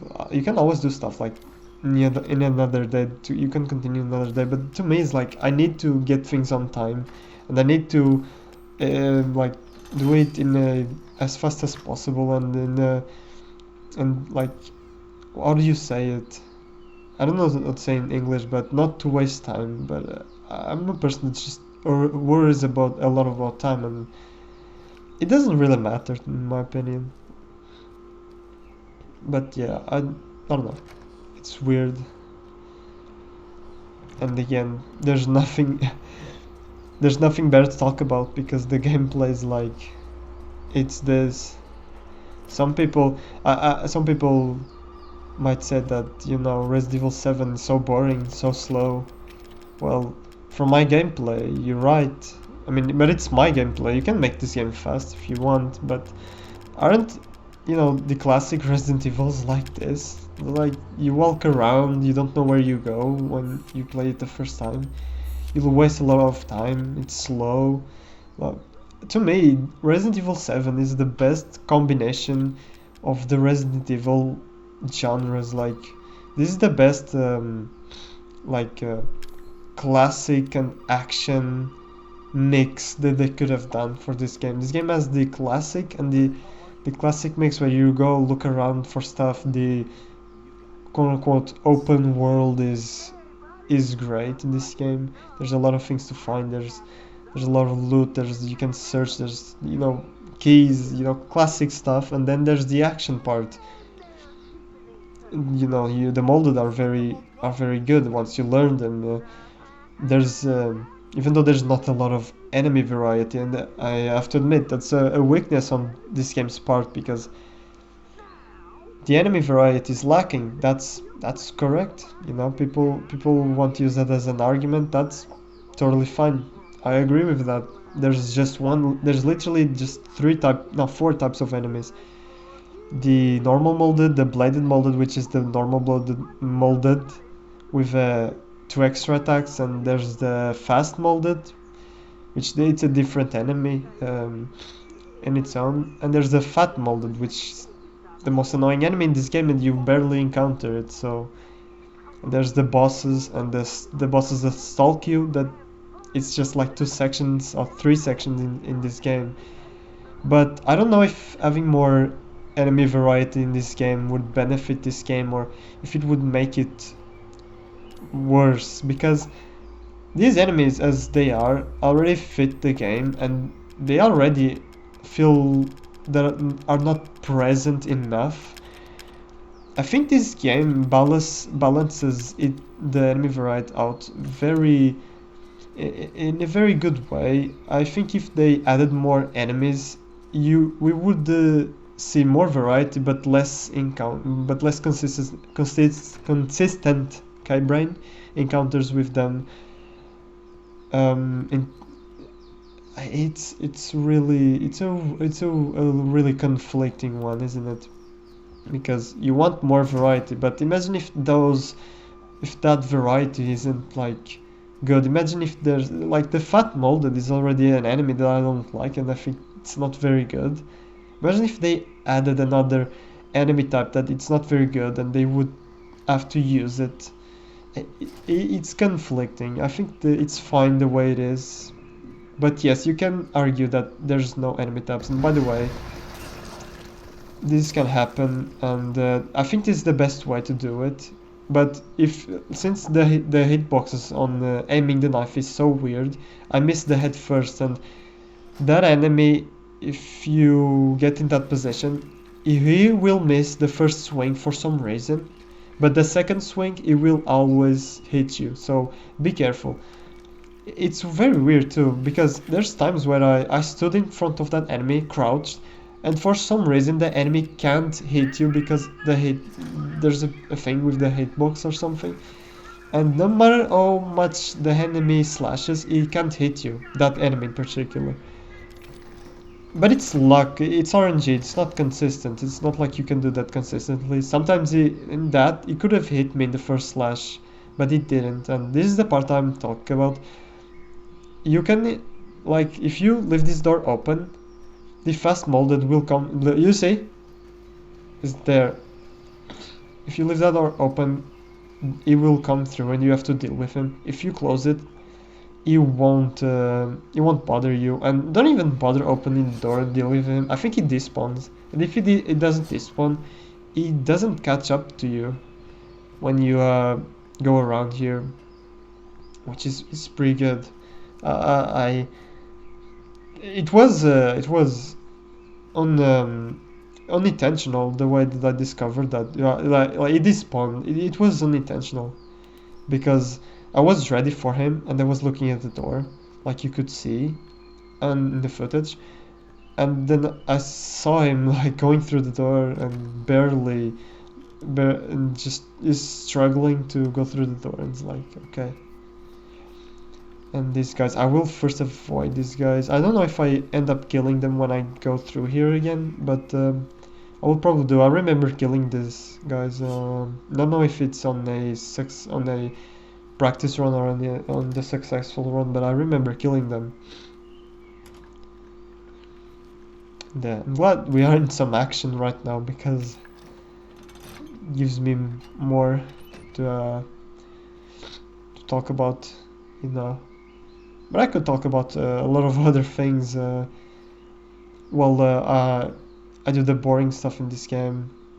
Like, I could talk about Assassin's Creed because between me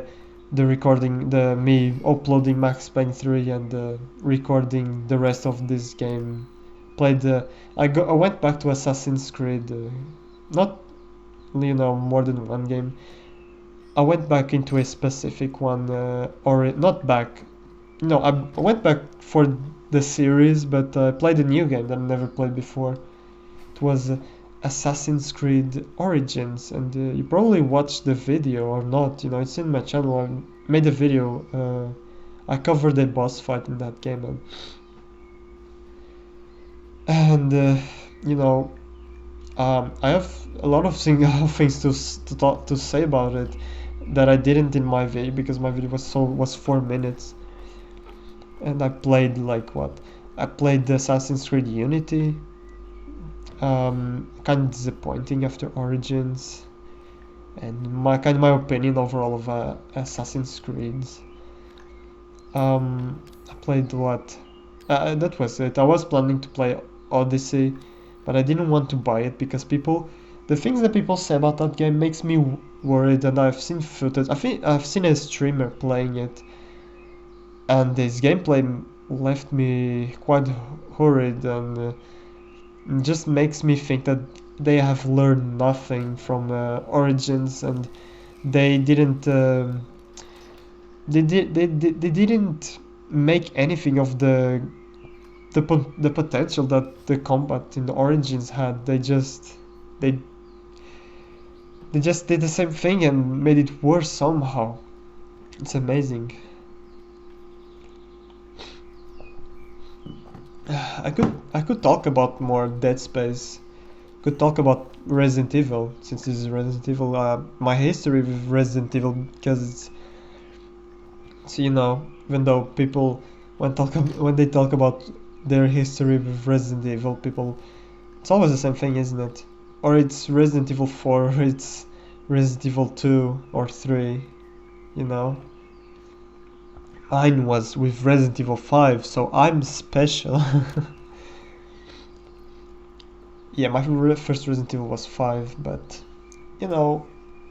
I I bought Wolfenstein 2, which is another thing that I want to cover in my channel. No Damage, or the what is it called, the segmented run, the zero deaths or the permadeath mode that they have in that game. That's the whole purpose that I bought that game, to try the permadeath or to do a no damage run, because And I could talk about how my channel only covers the majority of the times survival horror games or third-person shooters.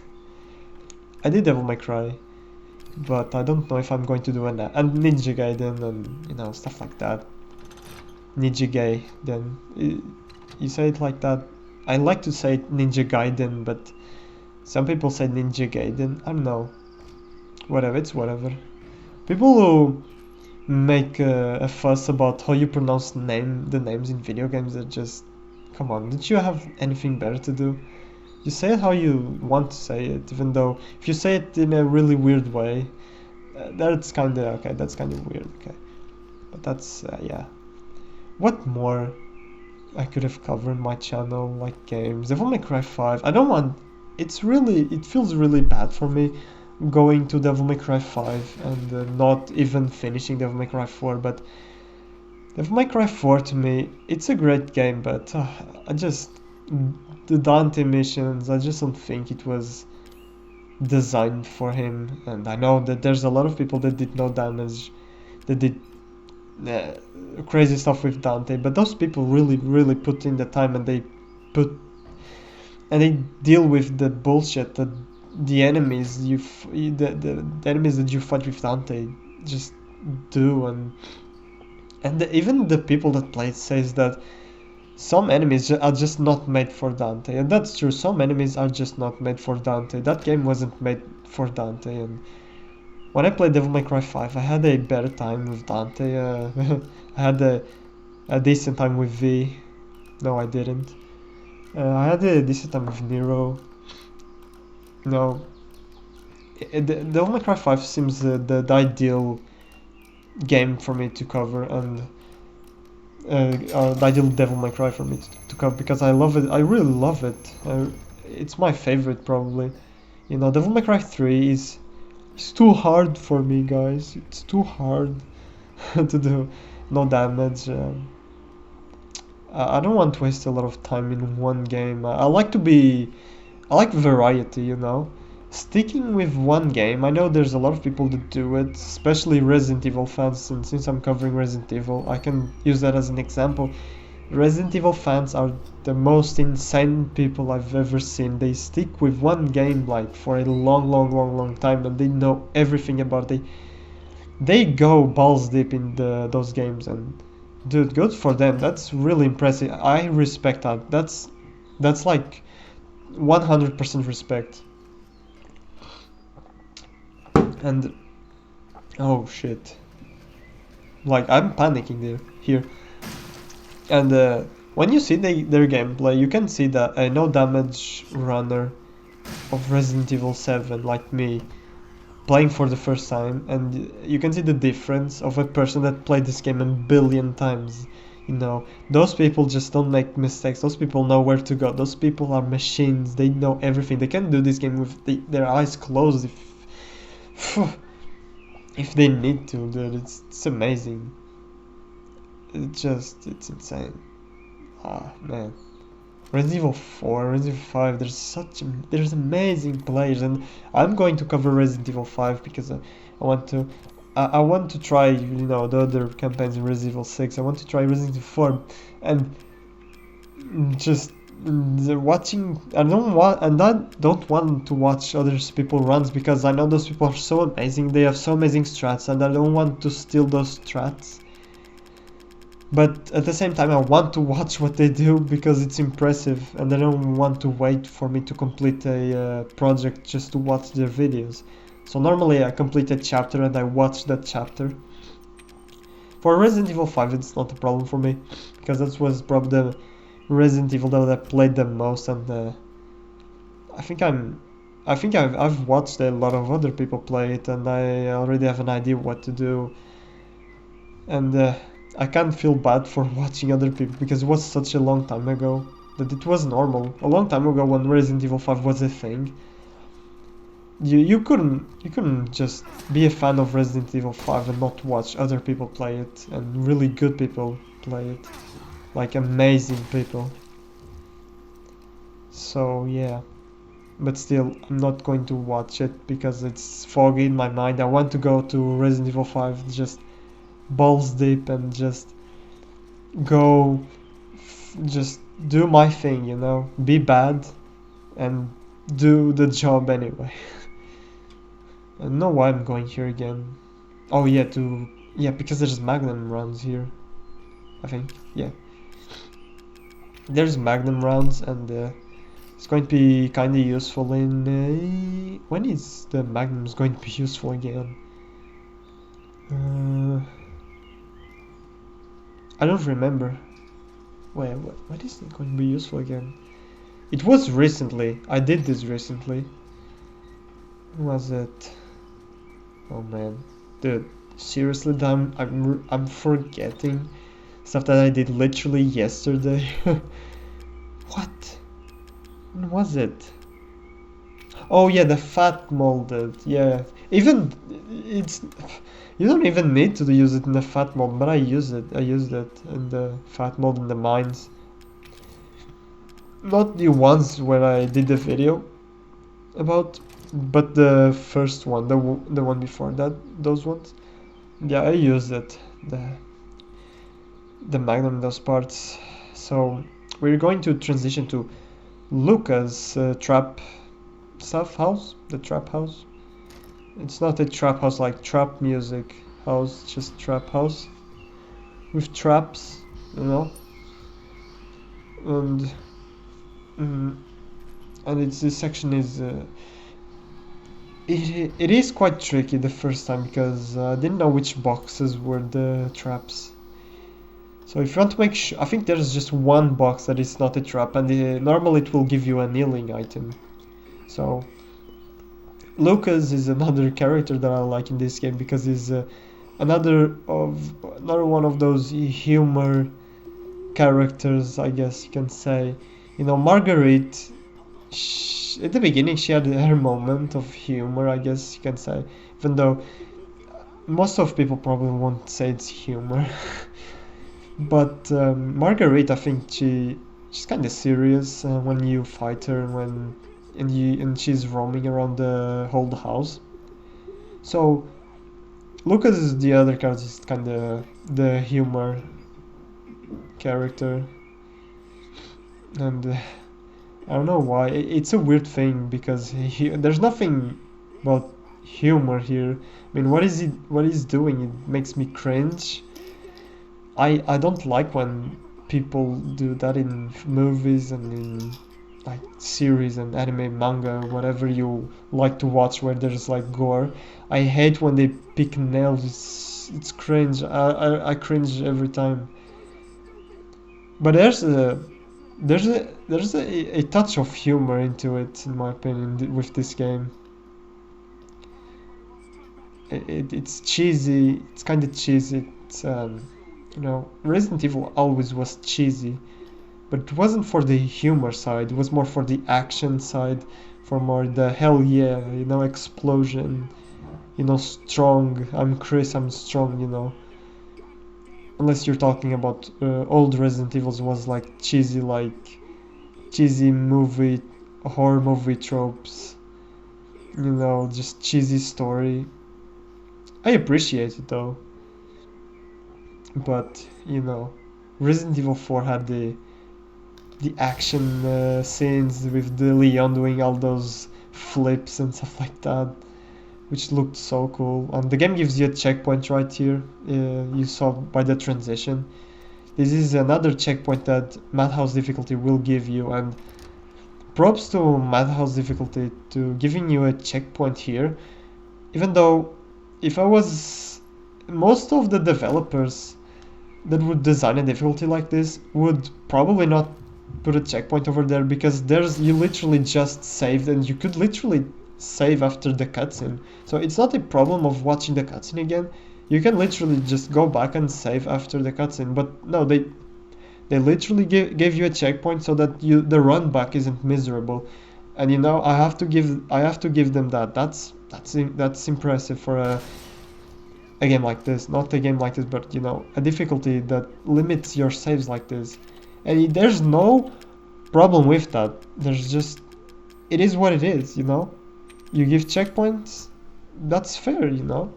It's not like games like Nier Automata where, oh, Nier Automata, they take checkpoints away, and people say, oh, but the game is supposed to be that way. It's hard. You know, their memories are uploaded to the cloud, and that's the lore. They have to save the game, and I'm like, no, because that's such a dumb excuse, the lore excuse for the save points, because the game checkpoints you in certain places.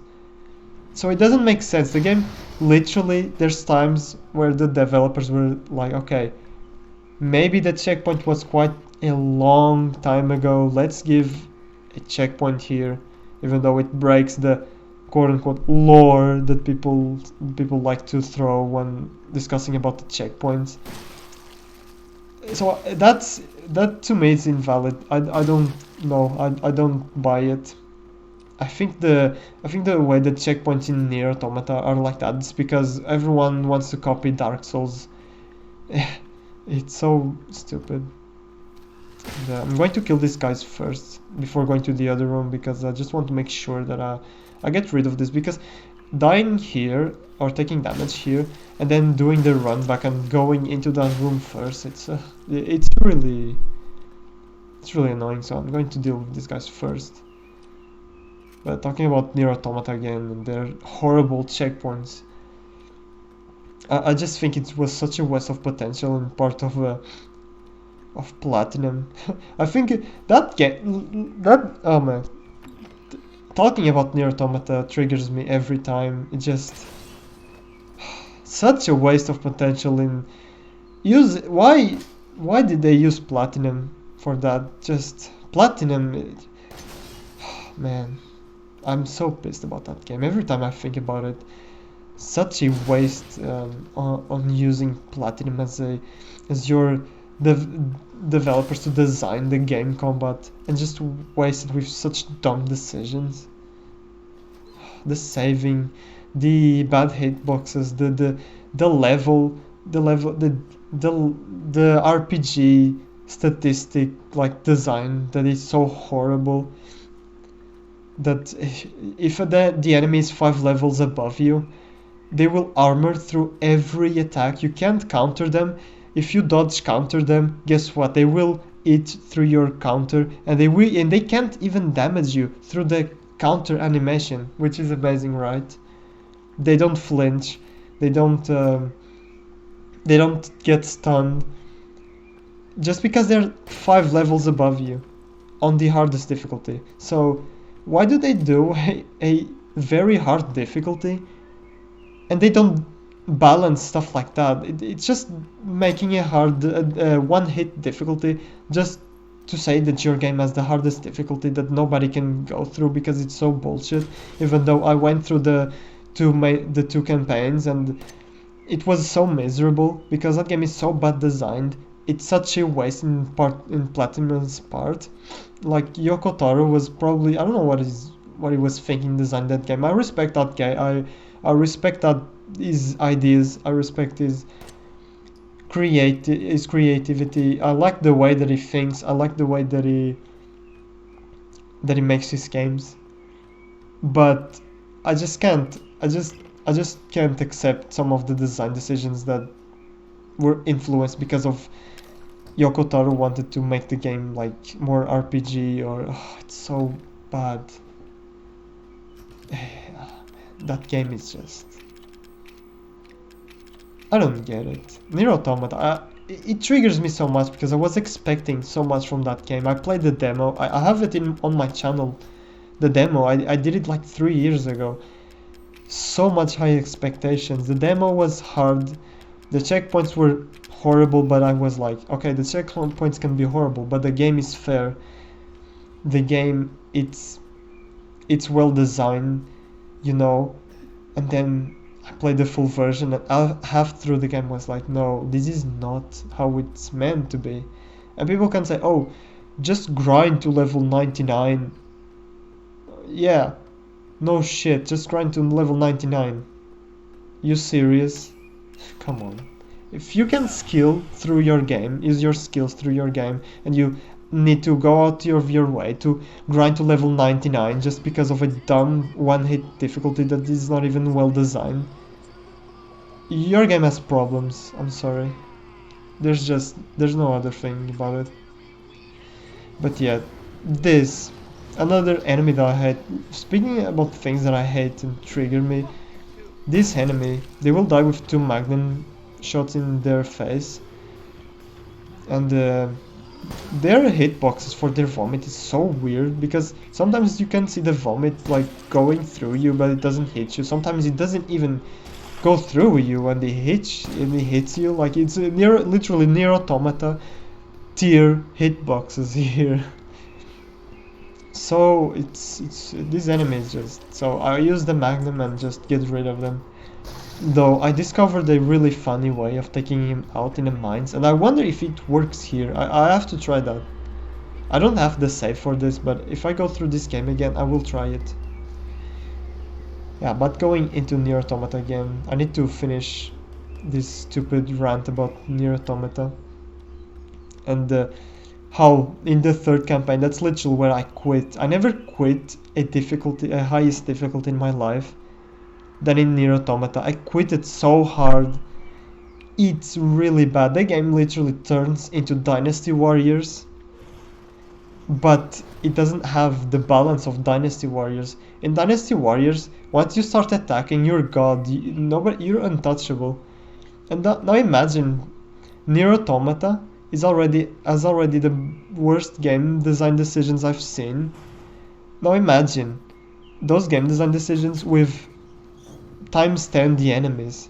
Like, imagine attacking through a group of enemies that don't flinch, don't stun, and if you try to counter them, they will eat through your counter, and they can hit you in your recovery and in your recovery frames, and get this, and they can hit you during the animation where you counter. You know that little animation where she like turns into this yellow ghost? You know that? They can hit you during that animation. Literally, oh my. It defeats the purpose of having a counter dodge. What? Why do you have a counter dodge if it's useless, if the enemies are 5 levels above you? Where's the balance in that? Where's the balance in that? And then you have the bad hitbox. It couldn't be that bad. It's just the bad hitboxes. Enemies will like stomp. There's an enemy that stomps. You literally dodge at the right time. Boom, you're dead. Why? Because the hitbox doesn't work. You know how you do it? You have to spam dodge. There's no skill involved. Just spam dodge, and you will get it. Well, not consistently, believe me. You will still get hit sometimes. But really? You have to spam dodge? There's no accuracy? There's no precision in a dodge? Are you serious? Was this game... Who made this game? Was it Platinum Games? Where Platinum Games made Bayonetta, made like the Transformers games, made, you know, such amazing games that works perfectly. Every dodge works perfectly, and Nier Automata is like doesn't work. How did it happen? How many games did Platinum Games made that had really good dodge that is precise? And then Nier Automata comes along and it's like, no, why? It's terrible. And you can argue, oh, just use the overclock chip. Well, not all. Well, the overclock chip seems a good idea, doesn't it? It doesn't matter how much you operate your overclock chip. You can have 8, like, how many seconds you... Oh, that scared me. That kind of scared me. No matter how many seconds you have of that overclock chip, you can... I tested this because I was so frustrated. You can only hit an enemy 3 times. That's the... That's how many times you can hit the enemy before the overclock ends. Doesn't matter the time. I mean, it does matter the time. I mean, if you have less time, you can hit them 3 times. But it doesn't matter how higher the overclock is. 3 hits. That's it. And you want to know, that's not a problem. 3 hits. That's pretty generous for a game like Nier Automata. You want to know a little thing about the overclock? Active hitboxes during the overclock still hits you during the overclock. Yeah. Imagine if you didn't play Nier Automata. I will give you an example of a game you probably played, and if you didn't, you should play. Bayonetta has the witch time, right? Now imagine you successfully dodging, you go into witch time, and then imagine that an enemy starts an attack and it stopped in the middle because you activated witch time, so it's stuck in time. I imagine if that was an active hitbox. Imagine that you go into that enemy to finish him off, and the moment that you get close to that enemy, you take a hit. Imagine if Bayonetta was like that. Just imagine. Imagine how fun that game would be. That's Overclock in Nier Automata in a nutshell. The amount of times that I died or took a hit in the boss fight, the white hair guy. Oh man, what's his name? Adam, or is it Adam or Eva? No, one of those guys. I don't really care.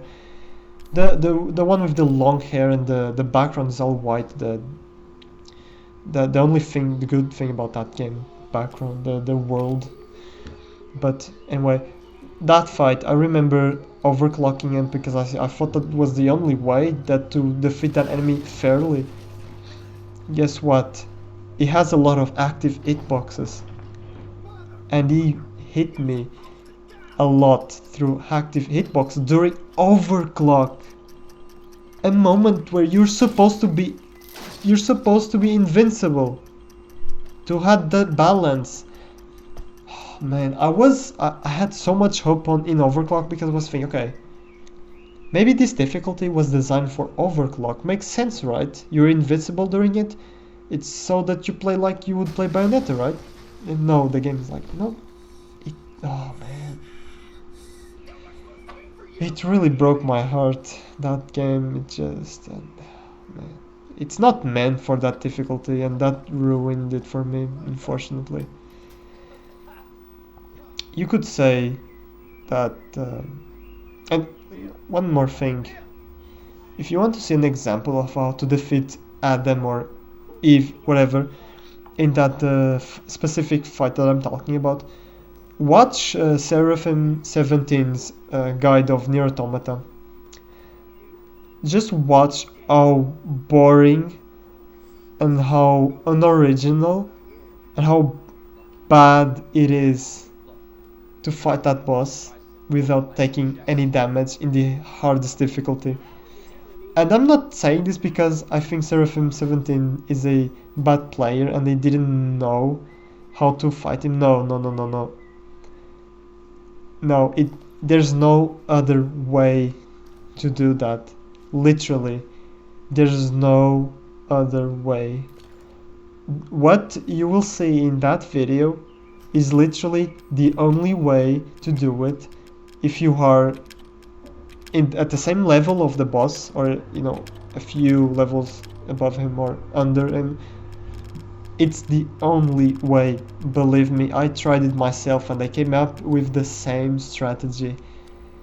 It's insane, and it hurts my soul. It really does, because the bosses, the bosses in Nier Automata until chapter, like, I don't know chapters, but probably the first 3 actual bosses, not the giant robot ones, but the actual, cool bosses, were actually good. I actually liked them. I actually thought they were fair. I actually thought they were good design for that difficulty, and they had checkpoints at the beginning too. So I had high hopes for that game at that point, but then the game just, the bosses, then that game gets to a point that I don't know how I continued playing it. I was probably, I don't know, I was probably insane.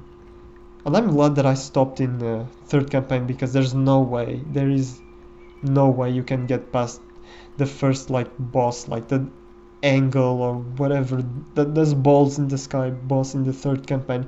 There's no way you can do that, no damage, without being level 99. There's no way. And I'm not grinding in a video game where it gives you the tools that permit you to, well, you would assume that would permit you to get past the really high level enemies with skill, but it doesn't. And that's it, and that's Nier Automata in a nutshell to me. And if you ask me if I recommended Nier Automata to someone, I would say yes, because unfortunately my experience was tainted because of my mentality of going through games in the hardest difficulty and doing no damage, because that game is really bad and wasn't designed for that. That game was designed for normal difficulties, was designed for players that use items, and was designed for there will be enemies here, by the way.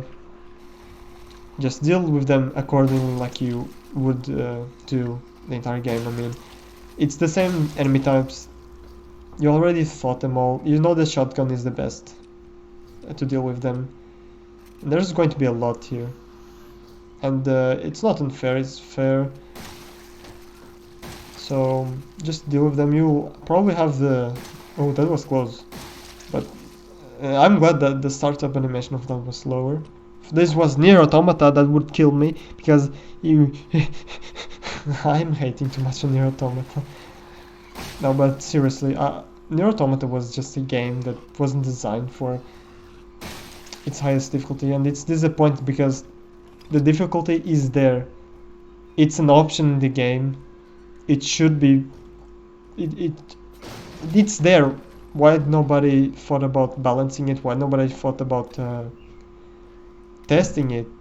I think that difficulty was just... I think Yoko Taro was like, okay, let me make this difficulty that is impossible. And he probably can't even do it himself. It's just like, okay, I can't do it this myself, it's impossible. Just leave it like this, because, you know, I don't know. I just don't know. I just think that they put that difficulty just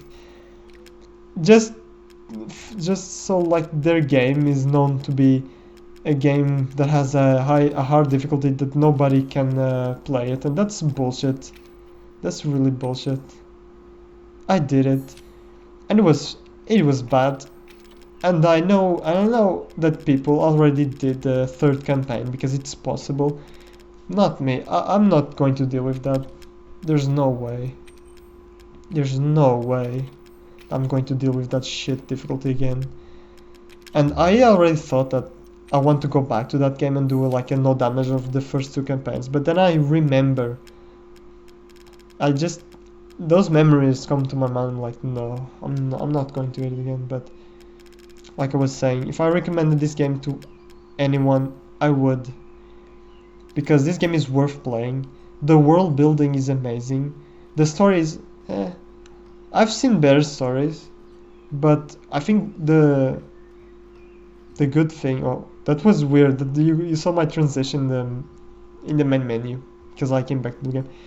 Because the world building is the best thing. The world, the robots living in there. It's so interesting. It's like I want to know more about them.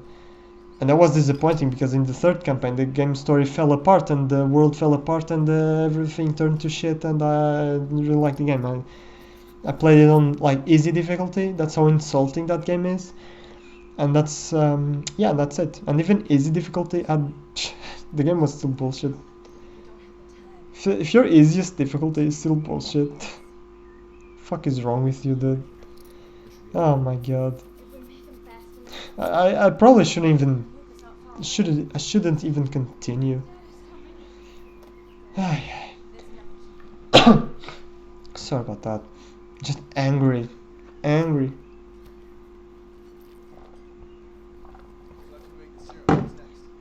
Nier Automata makes me angry. Angry game. Stupid game made me play. But yeah, I don't want to talk about Nier Automata anymore. You already get the hate that I have. And this boss is another disappointing boss. I'm being so negative right now because of Nier Automata, but this is a good boss, okay? Don't get me wrong, this is a good boss, but it's a disappointing one for Jack's last form. Jack deserved a better form. It deserved to go out in a better way, in my opinion. But I know there's people that like this boss, so I'm not going to say anything else. So you've gone down here, and you'll fight basically in here. And what you have to do is simple: just hit the weak spots with the shotgun and with the enhanced handgun ammo, or with the knife. You know, whatever works best for you. I will go with the method that takes less time because the knife doesn't do a lot of damage. And since this boss is really long, I just want to get rid of it. So there's like another phase too, and you can, if you make a mistake, you can get hit and then you have to do this again. Just and this takes already too long, in my opinion, for what it is. You do this, like what I'm doing is actually probably the most interesting way to do it, because after I did this run, I watched another YouTuber doing this boss, and the way that he did it was, I'm sorry to say, but it was really boring. You would stand up there and you would literally loop his attack. You would loop his attack, you would sprint, shotgun him, turn back. Then you would do the same thing, sprint, you know, wait for his attack, you know, and then shotgun him and rinse and repeat until he dies. So I think this is, I'm not saying this is the most interesting way to take him out, but it's probably the most interesting to me, and the one that doesn't bore me, because doing the same thing over and over again on a boss is, I don't like it. I just get bored very easily, and I make a lot of mistakes. I'm not saying that I make mistakes because, oh, what the hell? Oh, okay, because I make mistakes because I'm bored, and it's the game fault because I'm bored because of the game, and I make no, I make mistakes because I'm like that. My attention span is a span. I don't know what to say. Attention span. Attention span is my attention span is so low that if I do the same thing all over again, I'm just going to get distracted with something else in my mind, and I'm probably going to make a mistake. That's how it works for me. That's why I don't speedrun games. I will probably make a mistake, even though that's not true, because if I play a game, probably if I play a game enough times, I can decently speedrun it, but I don't do it just because of that, and it's not my thing anyway. So you want to, when he's up there, you just need to wait for him, you just need to bait his attack, and then when he attacks, he will expose his face to you, and you just need to shoot his face, and that's it. Just do what I'm doing till he dies, and that's basically it. This is basically the last boss of this game. Which boss do you have after this one? Let me think. There's another boss? I don't think there's another boss. If you count the fat molded in the mines as a boss, maybe? But I think this is the last boss of the game. Well, okay, not the last one. The last one is Evelyn. But the Evelyn boss fight is not only you take mandatory damage, but it's a gimmick fight, so I don't really want to count it as a boss fight, like boss fight, or I don't know. Yeah, just do this and that's it. It's really disappointing. Jack could have been so much better in his last form. You know, his dialogue is kind of entertaining, I guess, sometimes, but other than that, it's just me failing everything. It's just this. There's nothing to it. It took me a while to practice it because I literally didn't know anything about this boss, and it seemed confusing at the time. But after I learned everything I had, it's impossible to fail this. I mean, not impossible, but you know what I mean. At least to my standards with a small attention span.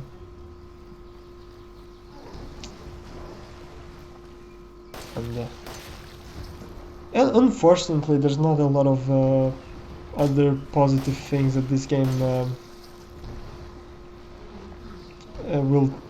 will show after this point, because people complain a lot about the second half of this game, and I can understand. The ship section it can be annoying. I'm not gonna say it's bad. It's I think it's kind of annoying. I think the one of the things of the risk of taking the first person camera perspective in this game, even though it's well designed and it's not what people think it is, it has its limitations. It is the truth. I can't. They didn't like. If you think the other way, if you think the other way, this game, at least the main campaign, doesn't demonstrate that making a game first person doesn't create limitations. But after playing this game, I think the first person camera creates limitations in the mechanics of the game. I don't think it doesn't matter how much you would love this game. I think it is the truth because it's just I don't know how to explain it, but the first person camera itself limits your vision, limits your field of view, and that's already a limitation, and that can create some some you can create some strict game design decisions because you can be really that creative with how you fight the enemies because of your perspective. you know I don't know what it is, but you know there's a lot of games that can prove me wrong. There's Shadow Warrior games, even though I play them, I don't think they're, especially Shadow Warrior 1, I don't think that game is good at all. I mean, you can love it, I respect that, but I didn't think it was that good. Shadow Warrior 2, on the other hand, I've heard a lot of good things about it. I haven't played it yet, but there's games that probably can change my mind about that. But I feel like that with when it's about first-person games, and that's probably because there haven't been any first-person games that does really crazy stuff with its gameplay. And if there is a first-person game like that, I can think of a few examples like Bulletstorm. You could say Bulletstorm, but I don't know. It's still limited for its perspective. Maybe don't you think that if Bulletstorm was third person, that it would be a little bit more crazy? You could have done like a lot more with it. It's something that you can think about, and it's nothing objective. It's a subjective thing, obviously, because people can create whatever they want with the perspective that they want. But I don't know how much of it would work. But anyway, I don't want to go too much deep into it because it's a really controversial topic for this game and for Resident Evil, because when Resident Evil changes perspectives, people really close their minds. And I don't even remember where I wanted to go with this rant, because I remember there was a purpose, but there isn't anymore. Lol. So this is basically the end of the first part of the game. I still know what's going to happen.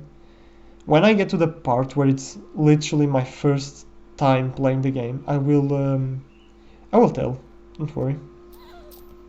But right now, it's not right now. I wonder what would happen if you chose Zoe. What would happen if you chose Zoe?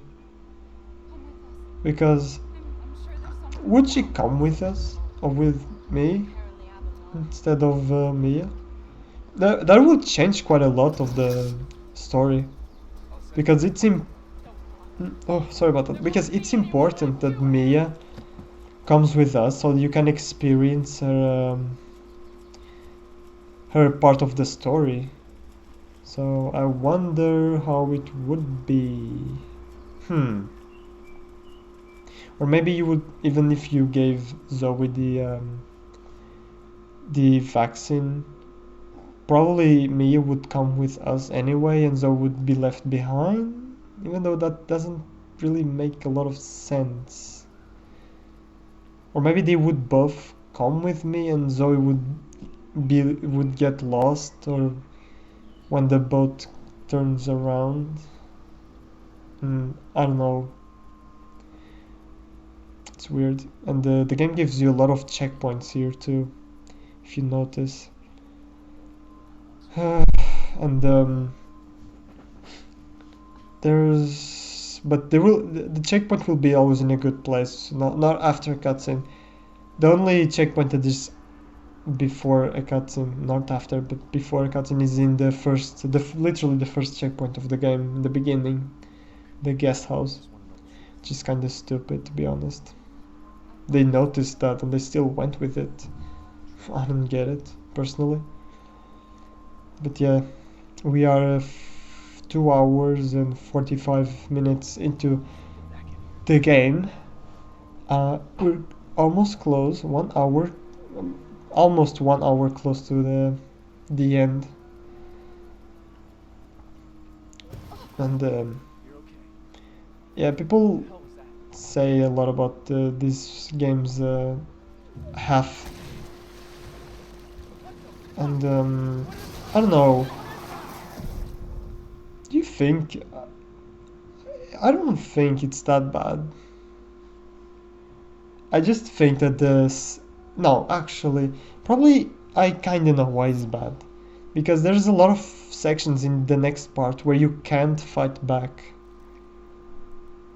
And that can be a problem for a lot of people. Especially for a Resident Evil game, like you can't fight back, that's not really good. And I felt the same when I was doing this, even though I didn't mind it as much. I'm gonna pause here because I think I quit the game at this point. So this is not still the first time that I'm playing.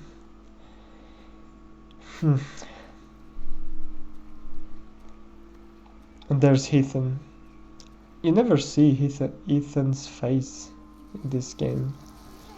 Just see his back. You can kinda get a glimpse of his face in one particular section in the game, but which kind of proves that behind the camera there's a character model, which explains why the hitboxes in this game are so fair. This is probably one of those. No, I'm not going to say that. I was going to say that it's probably one of those limitations first person has, because most of the first person games, behind the camera there's just some floaty hands, and if your game is like advanced, I don't want to say that, but if your game is next gen, there's floaty, like a floaty torso, and like creating an hitbox for that can be a little bit tricky, I guess. I would assume, I never did it, I'm not a game developer, but I would assume that having a physical 3D model and basing the hitbox around the model would be a much better thing to do, or maybe easier, because you have a reference.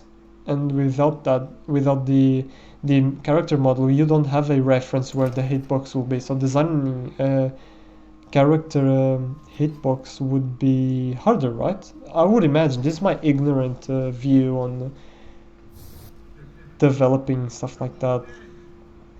So yeah, this is all exposition, by the way. Nothing can hunt you here. So in this part of the game, you will start to remember what happened, and this is something that I don't really understood, because I don't read stuff in this game. I don't really pay attention to the story that much, but from what I gathered, Mia is some sort of special agent or whatever she is. She's something. Her work is something that not even her husband knew about. Something secret, and it's probably fighting BOWs.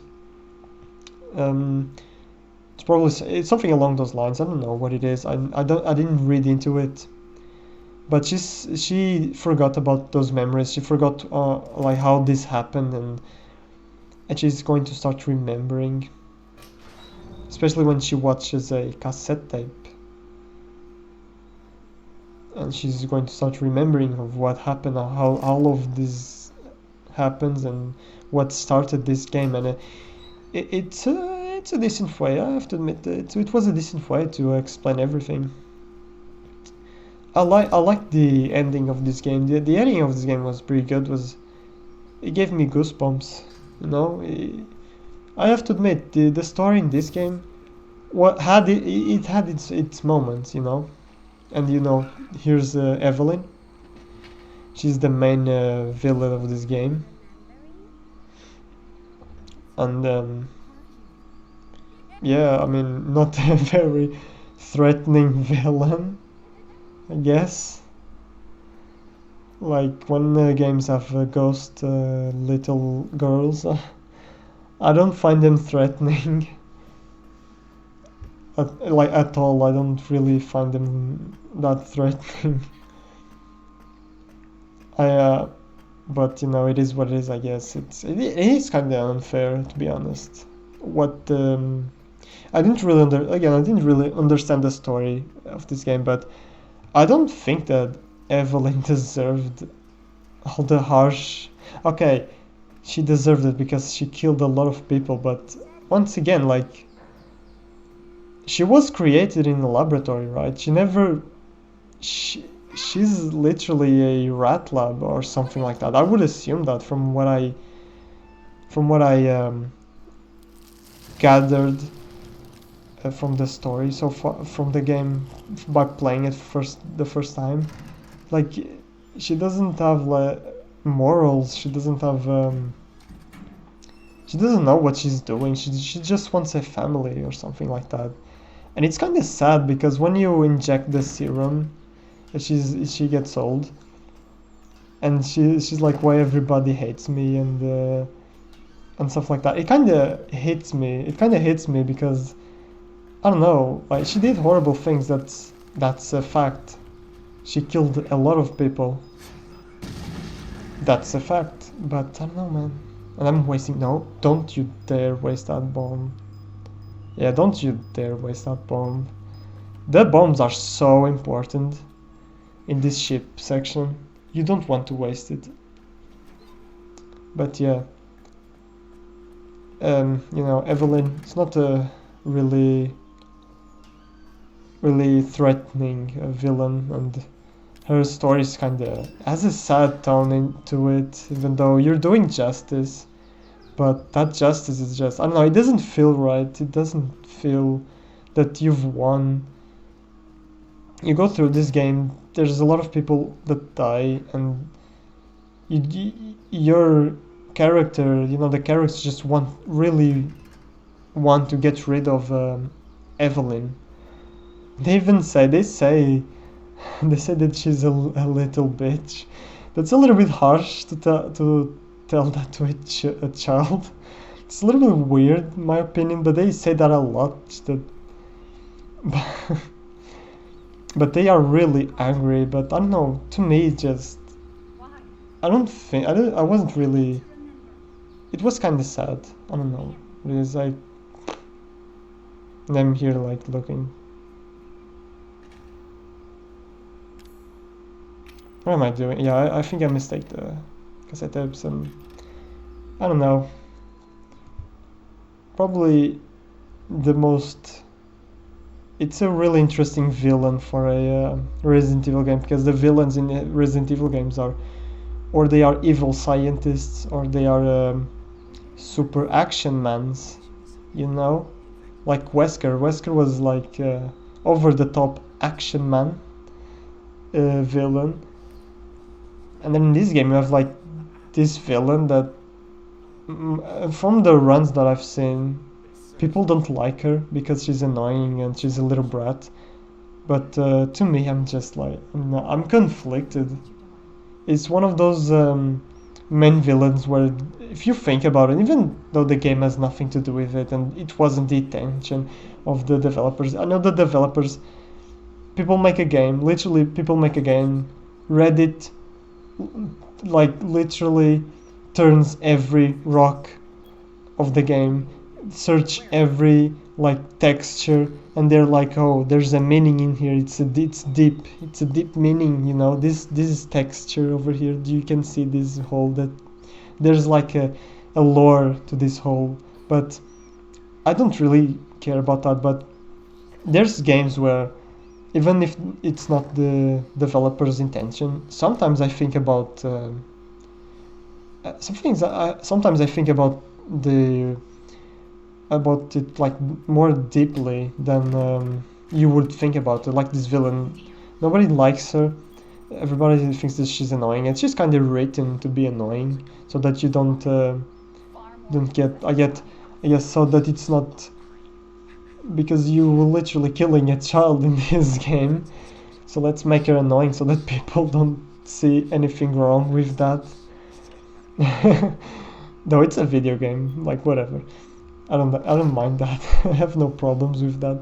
But to me it was kind of hard because I was like, I thought about it, and you know, like what would you do if you were her? You know, grew up in a. Again, I don't know if this is accurate. I'm probably talking bullshit, but you grow up in a laboratory. You probably tested like for years and years and years. You are like a rat lab, and you never had to experience like life. You know, you never experience a family. You never experience love. You never experience all these things. And what would you do? You would turn into a psychopath. Obviously, you would turn into a killer. You don't have morals. You don't have these things that society creates because you were born you were born literally shut down from society. You don't have that. So what would you do, right? What if it was you? And I know that it sounds generic because if you say what if it was you, you know, a lot of people say that, and I think that's a stupid thing to say because you're not them. So what's the point, you know, of thinking about it? But I think about it, so you know. But yeah, this is the first time playing this game, and as you can see, I'm better at dodging these enemies. And like I said in the beginning, the survival knife. The enemies change their behaviors with the survival knife because they get stunned easier, and when they get stunned, their attack patterns change because they will counterattack. And for this blade molded, I will handicap him, and then I will wait him for jump, and then shoot and knife him in the head. It will work consistently 100% of the times.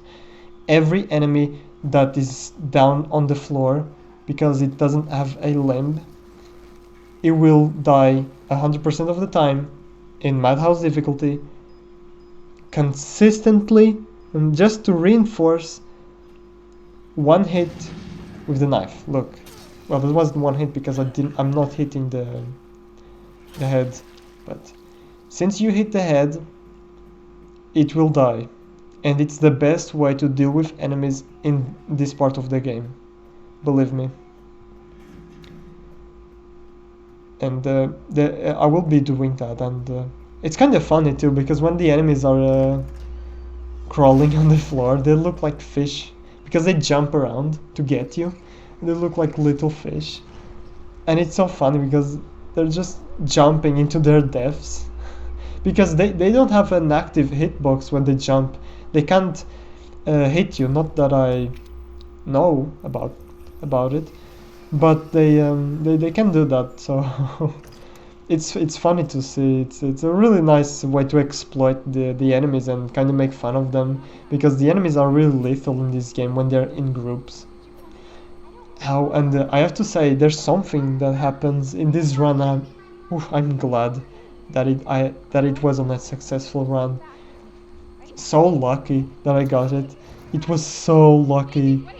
If this was a guide, I should have restarted because that, as a guide, that would be not a good way to do it, but this is not a guide. This is my run, and oh my god, I got the most lucky thing ever, and it will look so. I don't know if it's going to look cool looking back at it, but it's going to look lucky as fuck. You'll see what I mean when we get there, and we're almost there, I think. No, not almost, but it's here around this the ship. It's in the ship sections. So yeah, use the bomb to delimb the enemies and just knife them. Don't worry. At this point, I didn't know. This was literally the point where I learned that their jump does nothing to you. So it's kind of funny. There's just like little fishes just jumping and you just finish them off.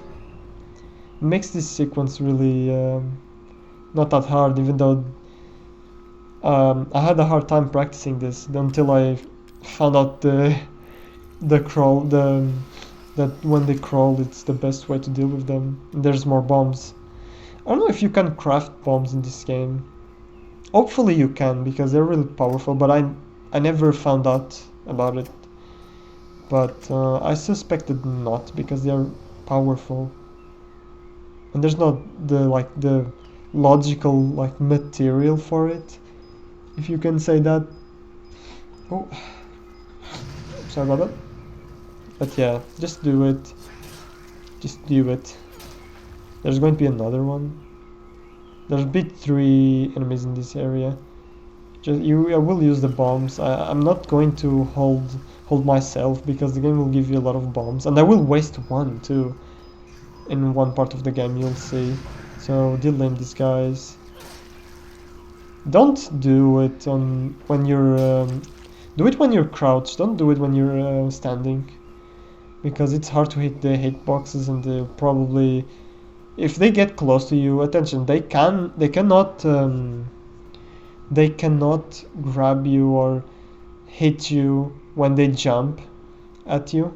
But be careful, once they get out of their recovery animation, once they are near you, you cannot escape them. Even if it's for a damage run, you cannot escape them. They will stun lock you to death. So it's a nice balance there.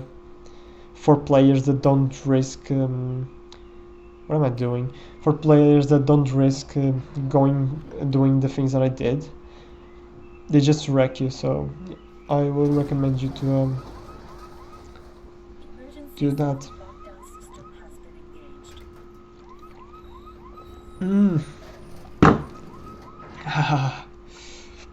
Ooh. So let's see. There's just 1 hour missing for the commentary. That Nier Automata rant almost took a lot of time. The time passed really fast. What the fuck is going on my screen? Okay. Yeah, but the time flew very fast when I was talking about Nier Automata. That's my passion for Nier Automata, my passion for that game, the hatred that I have for that game. Oh man, I even thought about it. That's why I brought Nier Automata into this commentary, because I actually thought about Nier Automata today and was like, hey, if Nier Automata is on sale, might buy it for PC and do a video for my channel. And then those memories come flooding into my mind, and I can't hold it. Every time that I think about that game, I just can't hold it. Congratulations for Yoko Taro to make such a memorable game for me, because I might not remember most of the times, but when that game comes to in my head, I will remember every single time that I spent in that game. So good job, Yoko Taro. You did it. It's amazing. And as you can see, I'm playing very safe and playing very slowly, because this is my first time playing the second half of this game. And You will notice how slow I am. Look at this, I'm slow opening doors because I don't know where the enemies are. I'm checking every corner. And I'm even like moving like a coward over here. Because the checkpoint is back at the beginning of the previous section. So it's a really long run back. I'm very nervous. This door doesn't open, I don't think. Oh, it does. Oh yeah, okay, yeah. I think I got the key right. But yeah. This is where there's going to be a point. The climax of the game will be when you return to Ethan. That's going to be the climax. The point in the game where you are committed to destroy Evie or Evelyn or whatever. And I wish I was that as committed as the characters to destroy her, but I was just thinking all types of stuff in my head, you know. It's I don't know. I don't know if the game really did try its best to make Evie a really bad character, like a really bad character in terms of being a villain, a horrible person, basically. Because the game will, you will, once you know what happened to the Baker family, you know what happened to this guy, for example. The game tries its best to make Evelyn. Sorry about that. This is take 3, I guess, from the commentary. I got interrupted. It wasn't really nothing special. It was just a few minutes. I don't even. I was something so stupid. I don't even know what I was talking about. I was probably talking about Evie and how evil the game wants you to portray her, but because Ethan and Mia, they are so like they're committed. They're really committed to take Evelyn down, and I'm not as committed as them. The game didn't make me think about that enough, you know. Maybe it's just because of her appearance. It doesn't work because of what she is. She's a child, and that makes me even question more. It makes me even look even deeper into it because she's a child. She doesn't know what she's doing, you know. She never had life, like I said before. She doesn't really know what's going on. She's just doing what a child would do to have what she wants, and unfortunately she used her superpowers to force people to give her what she wants, and that costs many lives. If it was like probably like a main villain, like maybe an older girl or a guy, you know, like a ugly. I'm gonna be like an ugly guy because only ugly people can be bad. No, I'm not talking about that now. If it was like appearances can shift your perspective of a character. You can't deny that. That's what I'm trying to say. But if it was something but a child, probably, and if it was written better for you to hate the villain even more. But no, it doesn't do it for me. But apparently did for other people, because in the other people's runs and speed runs, I just hear people saying she's an obnoxious little brat and she's annoying and stuff like that. And yeah, I kind of get that, but I just don't really get that. What I need to say is that what the hell is going on? I'm looking at my timeline on on my this is a thing that I just noticed right now. But I'm looking at my videos timeline and it's doing weird jiggly things. But yeah, whatever. But yeah, if I was a speedrunner and I had to watch the same cutscenes over and over and over again, yeah, maybe I would think as Evelyn and as as an annoying character. But you know, yeah, I don't know, man. She is kind of portrayed by the game as annoying, but still doesn't do it for me. I'm still not convinced, you know. But yeah, this is the next section of the ship, and this is you can see this is the true section because the ship is unlocked. Like there's no how do you say it? There's nothing really blocking you. Only some certain doors where you need the are key to progress in the story. But the rest of the ship is all open for you to explore, and this is like where the true part of the ship section begins because the other part was kind of linear, wasn't it? So you need to pick up some stuff. I was kind of lost. You can see that I'm new to this. I'm just searching everywhere. I'm just doing what I can do and just I had no idea what I had to do now. I thought it was just going forward at this point of the game, but then the game throws you another open area to explore.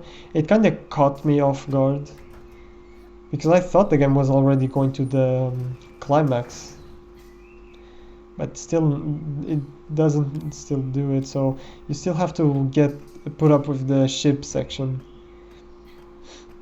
and you will see how unexperienced I am with this part of the game because I will save a lot, even in unnecessary parts.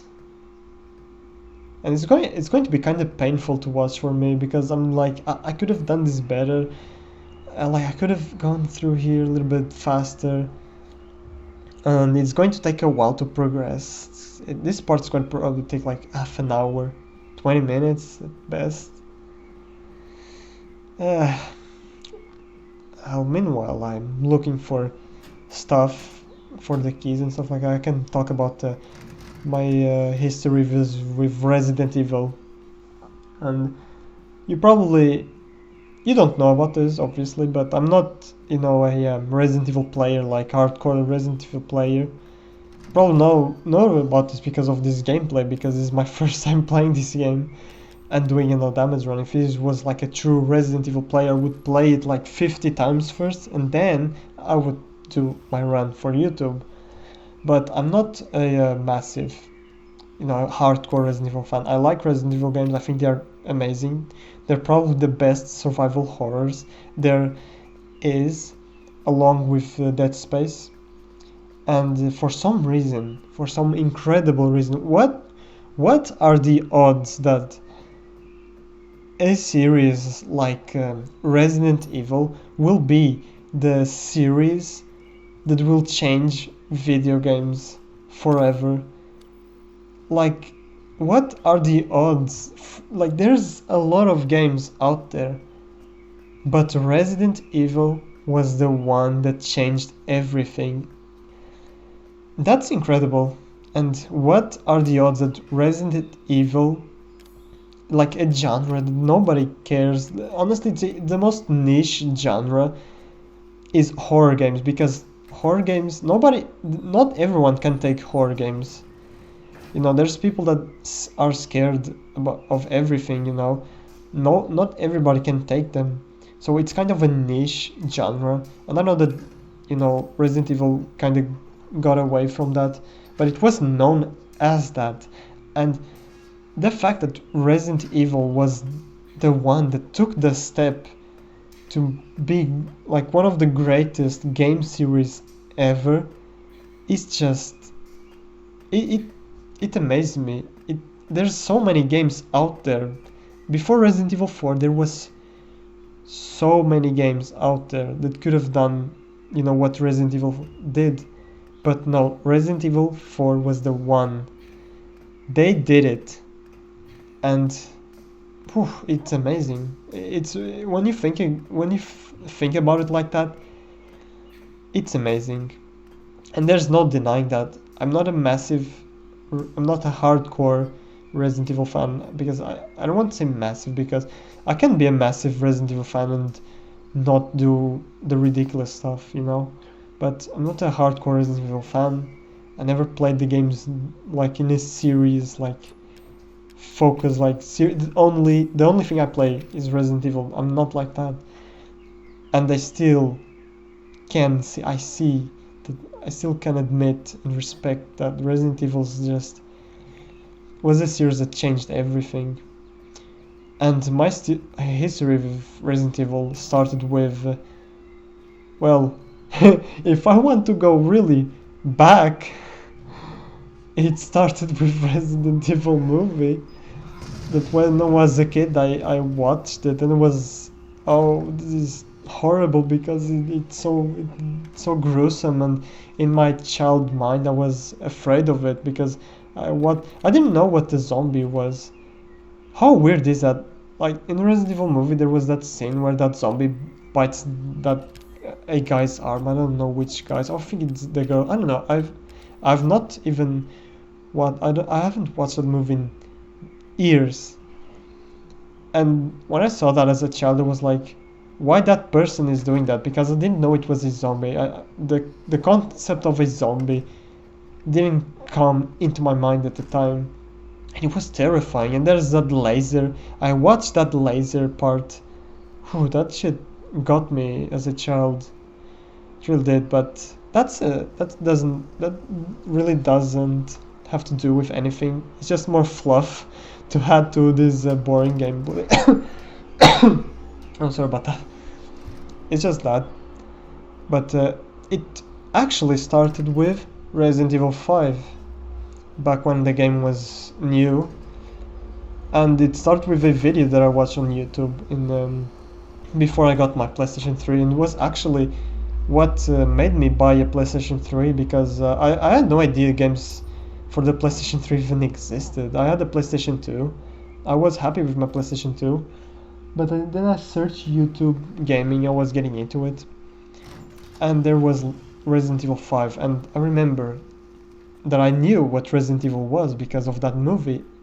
I was like, wait, Resident Evil, isn't that movie series that are really like horror and stuff like that? And I was like, oh, there's a game? And just for you to see how ignorant I was, there's a game, like me thinking that the movie came first. But yeah, I was like, well, there's a game, I'm going to check out. And it was like, whoa. Just so you know, I was stuck in PlayStation 2 times. But then I watched that PlayStation 3 game and was like, whoa. This looks amazing. That was next generation. That was like what true next generation looked like.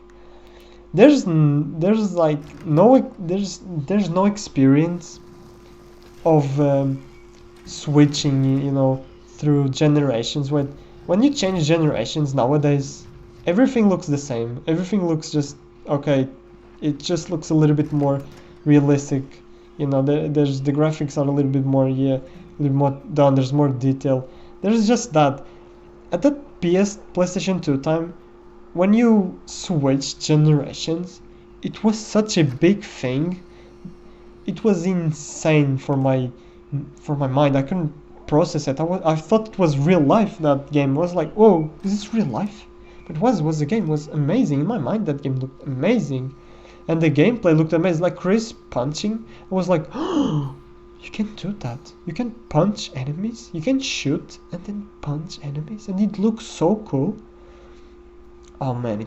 And then the Chainsaw Man appeared, and it was like, oh, that's so scary, because it's a Chainsaw Man. It is scary, right? And it started like that. I bought a PlayStation 3 after begging my parents for one. I finally got it, and just so you see how much I wanted that game, I bought the game first. I literally bought the game 1 month before getting my only PlayStation 3, the gold edition of the game. I had no idea what I was getting into it with the gold edition, but I'm glad I did buy the gold edition because that had everything for me to get entertained for years. So that was lucky decision. And nowadays, yeah, you have to deal with this enemy like this, by the way, because you have no defense. Literally can't defend yourself, and they will die with one hit with the bomb. But like I was saying, I don't recommend people buying Resident Evil without DLCs, because the DLCs are they are such a big thing for me, because that's all I did in the Resident Evil 5. Now, apart from the main story, the Mercenaries mode that was exclusive for DLC. I think there was one mode, wasn't it? Like the No Mercy Mercenaries or something? Or was it actually Mercenaries was DLC? I don't know. Lost in Nightmares, which was a mode that at the time scared me. And the Desperate Escape, right? There was that. But yeah, it started with Resident Evil 5. Then when I bought the game, I played it like a... Look at this. What? Look at this. I'm so lucky. I'm glad I was wearing headphones. I usually don't wear headphones when I'm doing recording. But yeah, I played Resident Evil normally. I was still a young kid, I guess you could say. Probably like 11 years old, 12 years old. I was playing my Resident Evil 5. I loved it to death. That was the only thing I played. And then a few years after playing it, I decided to do the trophies. That's the game that I got into trophies, my first platinum, or it was probably Assassin's Creed 2. But was one of my first platinums. The first game that got me into trophies and doing challenging runs, and that's what I did. I fell in love with Resident Evil again, 5, and did runs. Did in professional, did like with upgrades and stuff like that. And oh man, I fell in love with it. Now, it's been a while since I played Resident Evil 5. Last time I played casually on PC with a co-op partner. On professional we tried to do a pistol only run, but it kind of fell apart by chapter 5. Because we wanted to go through the game, just that. And that was my first time playing Resident Evil 5 in years, literally years. Not ears, the ones that you used to hear, the like years in terms of age, because I can't pronounce it correctly. I'm sorry about that. But yeah, after years I was so rusty, and I still remember. It's amazing that I still remembered a lot of the things about that game. I still had some of the muscle memory too. And it's quite funny. It puts a smile on my face to remember it. About going back after years and just still having that muscle memory. It's kind of funny. But yeah, I got into it, and since then I haven't played it yet.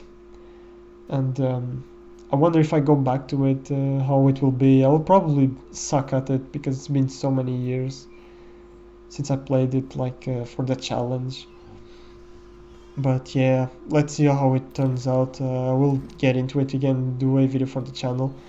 But besides that, after Resident Evil 5, the game, it was logical, since I loved that game so much, to see what was out there. I mean, it's Resident Evil 5. It's number 5, right? There's another Resident Evil.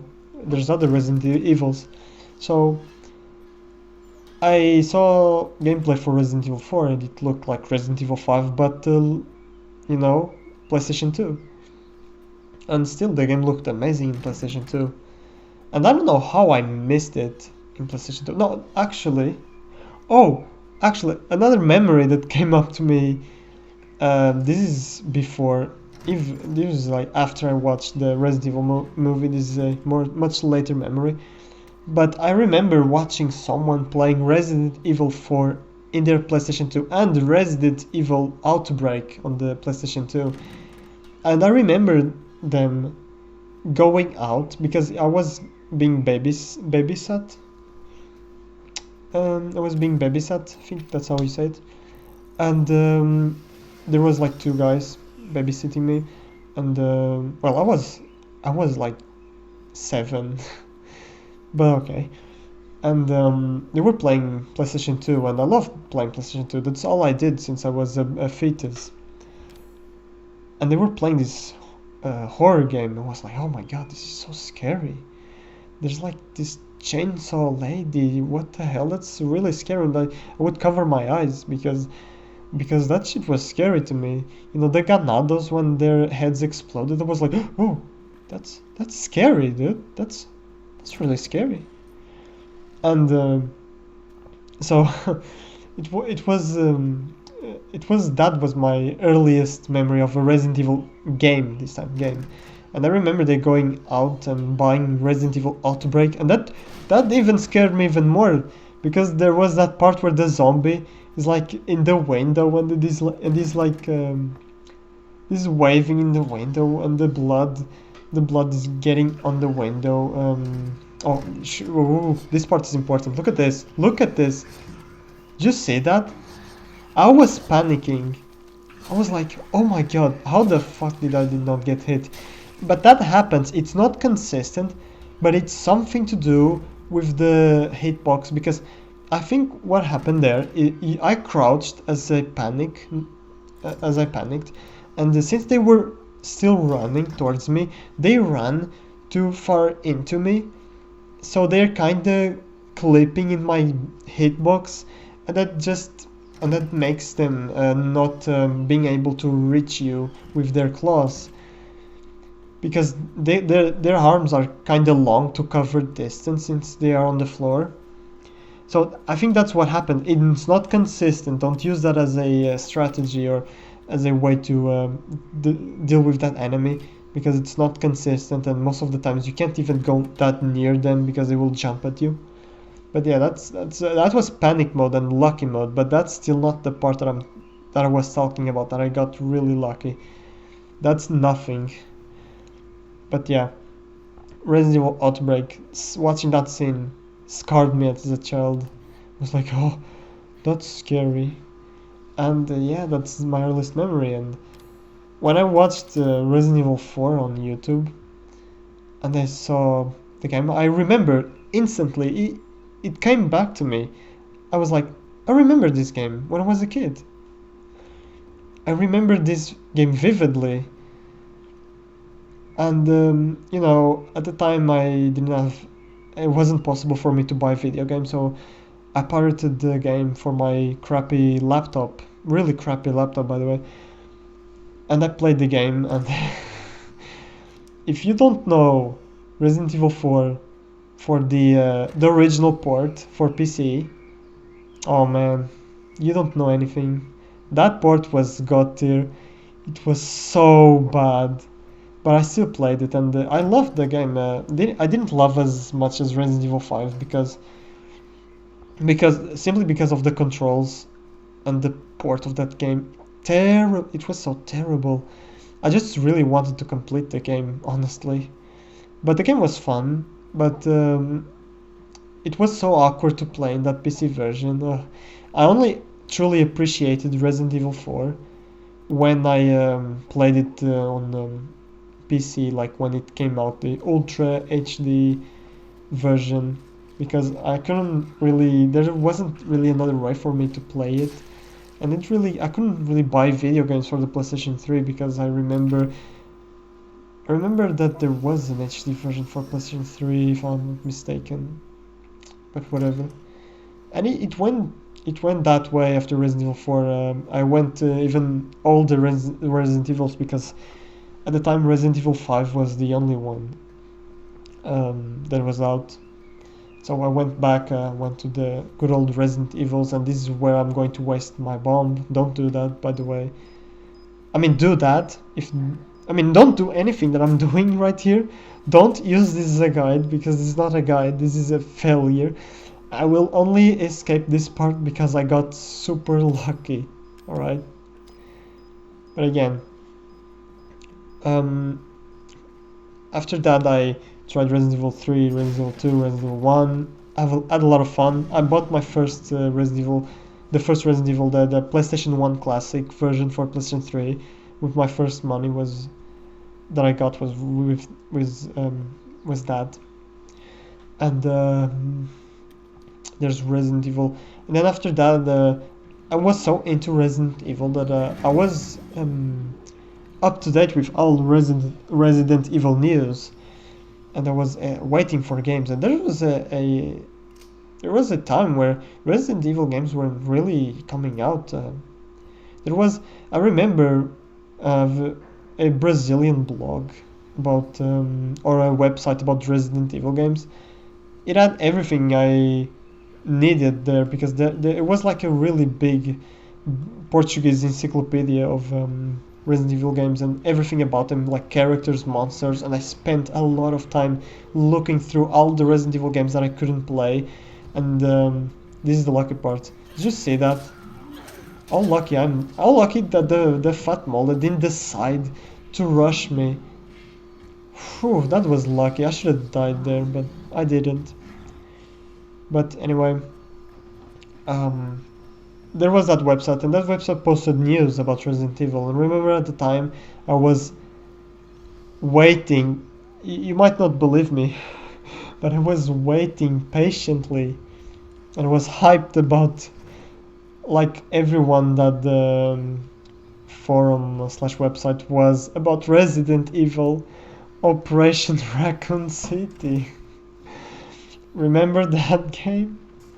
Yeah, I waited for that game and I pre-ordered it.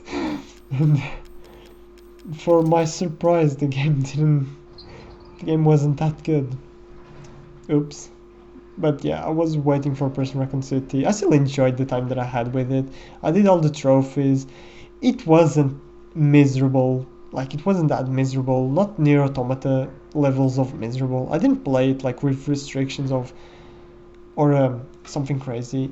I just played it normally, you know. The trophies weren't that hard. You just needed to do some multiplayer stuff, which the multiplayer is probably the most fun I had in that game, not in general, but in that game. And yeah, I was one of those people, and I waited patiently for Resident Evil 6, played it, and well, wasn't that great in my first opinions because I played Chris's campaign and I played Leon's too, but I lost hope at that point. And then after Resident Evil 6, there was Capcom went into a weird phase. I think there was a time I don't remember when. When was it? Probably 2013, 2014, around there, where maybe even later, when Capcom was having really a lot of financial issues. I think it was getting really talked about. It was when Sega died. Remember when Sega, like Sega in the West died?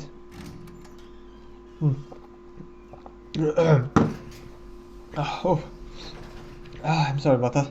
But remember when Sega in the West like died because they were in they had financial problems. Capcom was going under the same thing, kinda. The only difference is that Capcom never died, fortunately.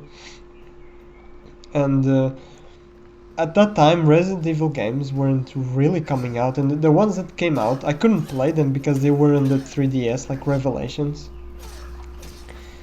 And you could see how Capcom was really struggling because at the time, because they used the Unity engine, which is a free game engine that you can download.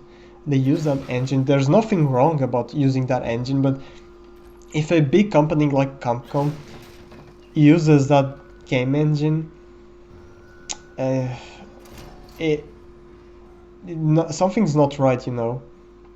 And the games that they made with it, like Umbrella Corporation, wasn't that the game they made? Yeah, Umbrella Corporation. The Revelations 2 was with the Unity and the guy with the bike. Nice. Yeah, real nice. Real nice. Nice, okay. Uh, but yeah, Revelations 2 was with the Unity engine, wasn't it? I remember, that was a game that wasn't exclusive for 3DS, fortunately, but I never played it because at that point, Resident Evil games were just in the shadow realm. They were forgotten, even by me at that point. And any news about Resident Evil was like these weird spin-off games like Umbrella Corps. You would, if you were a Resident Evil fan at that time, you would really lose your faith. I wouldn't blame you if you lost your faith in the Resident Evil franchise at that point. And when they revealed Revelations 2 trailer, uh, it looked better than the shit they released, but it just didn't get my hopes up. It didn't do it for me, and I played the demo, and the demo was actually really decent. But still, Resident Evil is not the Resident Evil that I like, you know. And it was such a weird time for Capcom, and until this game came out, and it took a few years.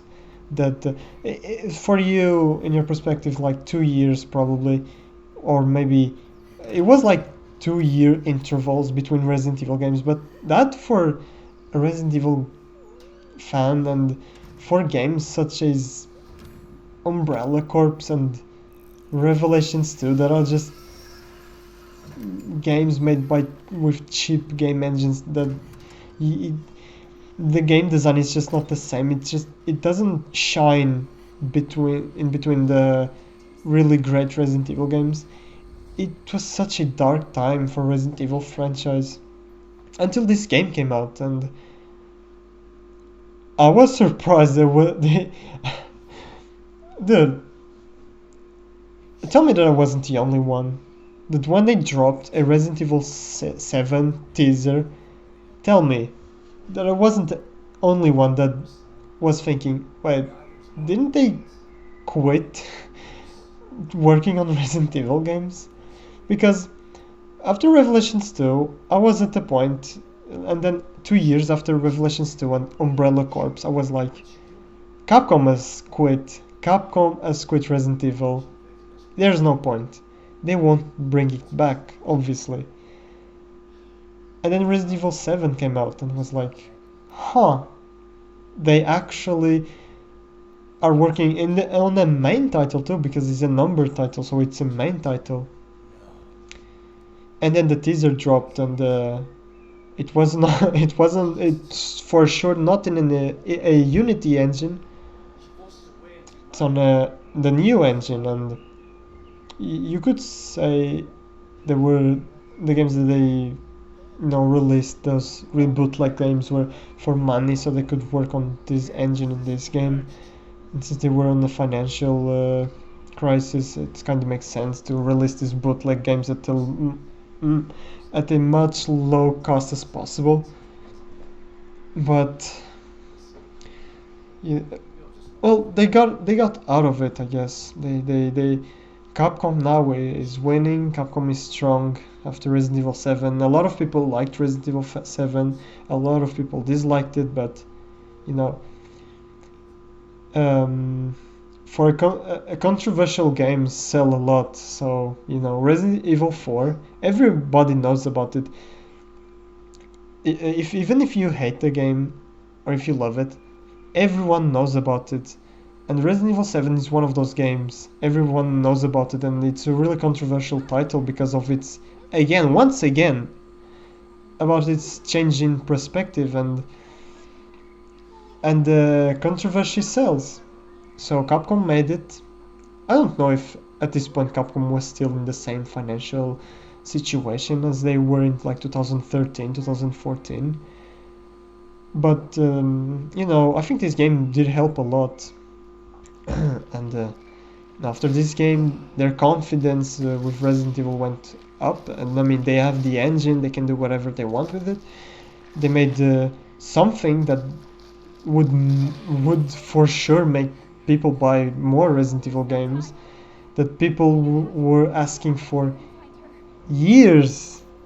You know, people were just people were just asking, "Where's Resident Evil 2 remake?" You know, and you know they used the engine they already had it. They used some assets from this game, and boom, made Resident Evil 2 remake. And guess what? That game is a massive success. And you know, that's where I stopped with Resident Evil games, Resident Evil 2 remake. Even though I skipped this game because you can call me. I'm dissing people for skipping this game because of the first-person camera, but I was one of those people. But yeah, I stopped in Resident Evil 3 remake and played the demo for Resident Evil 3 remake, and I'm not really looking forward to play that game, to be honest, after Resident Evil 2 remake. But that's something I don't want me to go into it. I don't want to turn Resident Evil 2 remake in the Nier Automata rant. But yeah, that's it with Resident Evil, and a game series that changed gaming, and the game series that almost died but got back into it again, strong and healthy, I guess. You know, you have to admit, even though I diss Resident Evil 2 remake a lot, I still think it's a competent game, a solid game. And you can see there was a lot of effort into it, even though it's questionable, but there is effort into it. Okay, I don't want to get into it. I don't want to turn into another rant when I'm close to important stuff in my gameplay. But yeah, that's really it about Resident Evil. Such a journey this game series had, and it's still going strong, and rumors for Resident Evil 8 are there, and obviously, of course, there's going to be a Resident Evil 8. I mean, if this was like 2013, 2014, people have probably lost hope of Resident Evil already, and probably the thought of even and Resident Evil 7 existing back there was just behind it. That's the same as saying that Metal Gear Solid 6 will exist. Yeah, believe me, it won't. Or Silent Hill will come back. You know, another game series that died and didn't have the same luck as Resident Evil.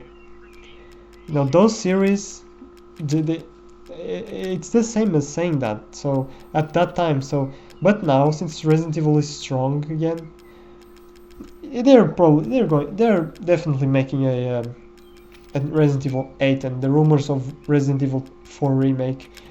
There's those rumors too, and hopefully they don't ruin it.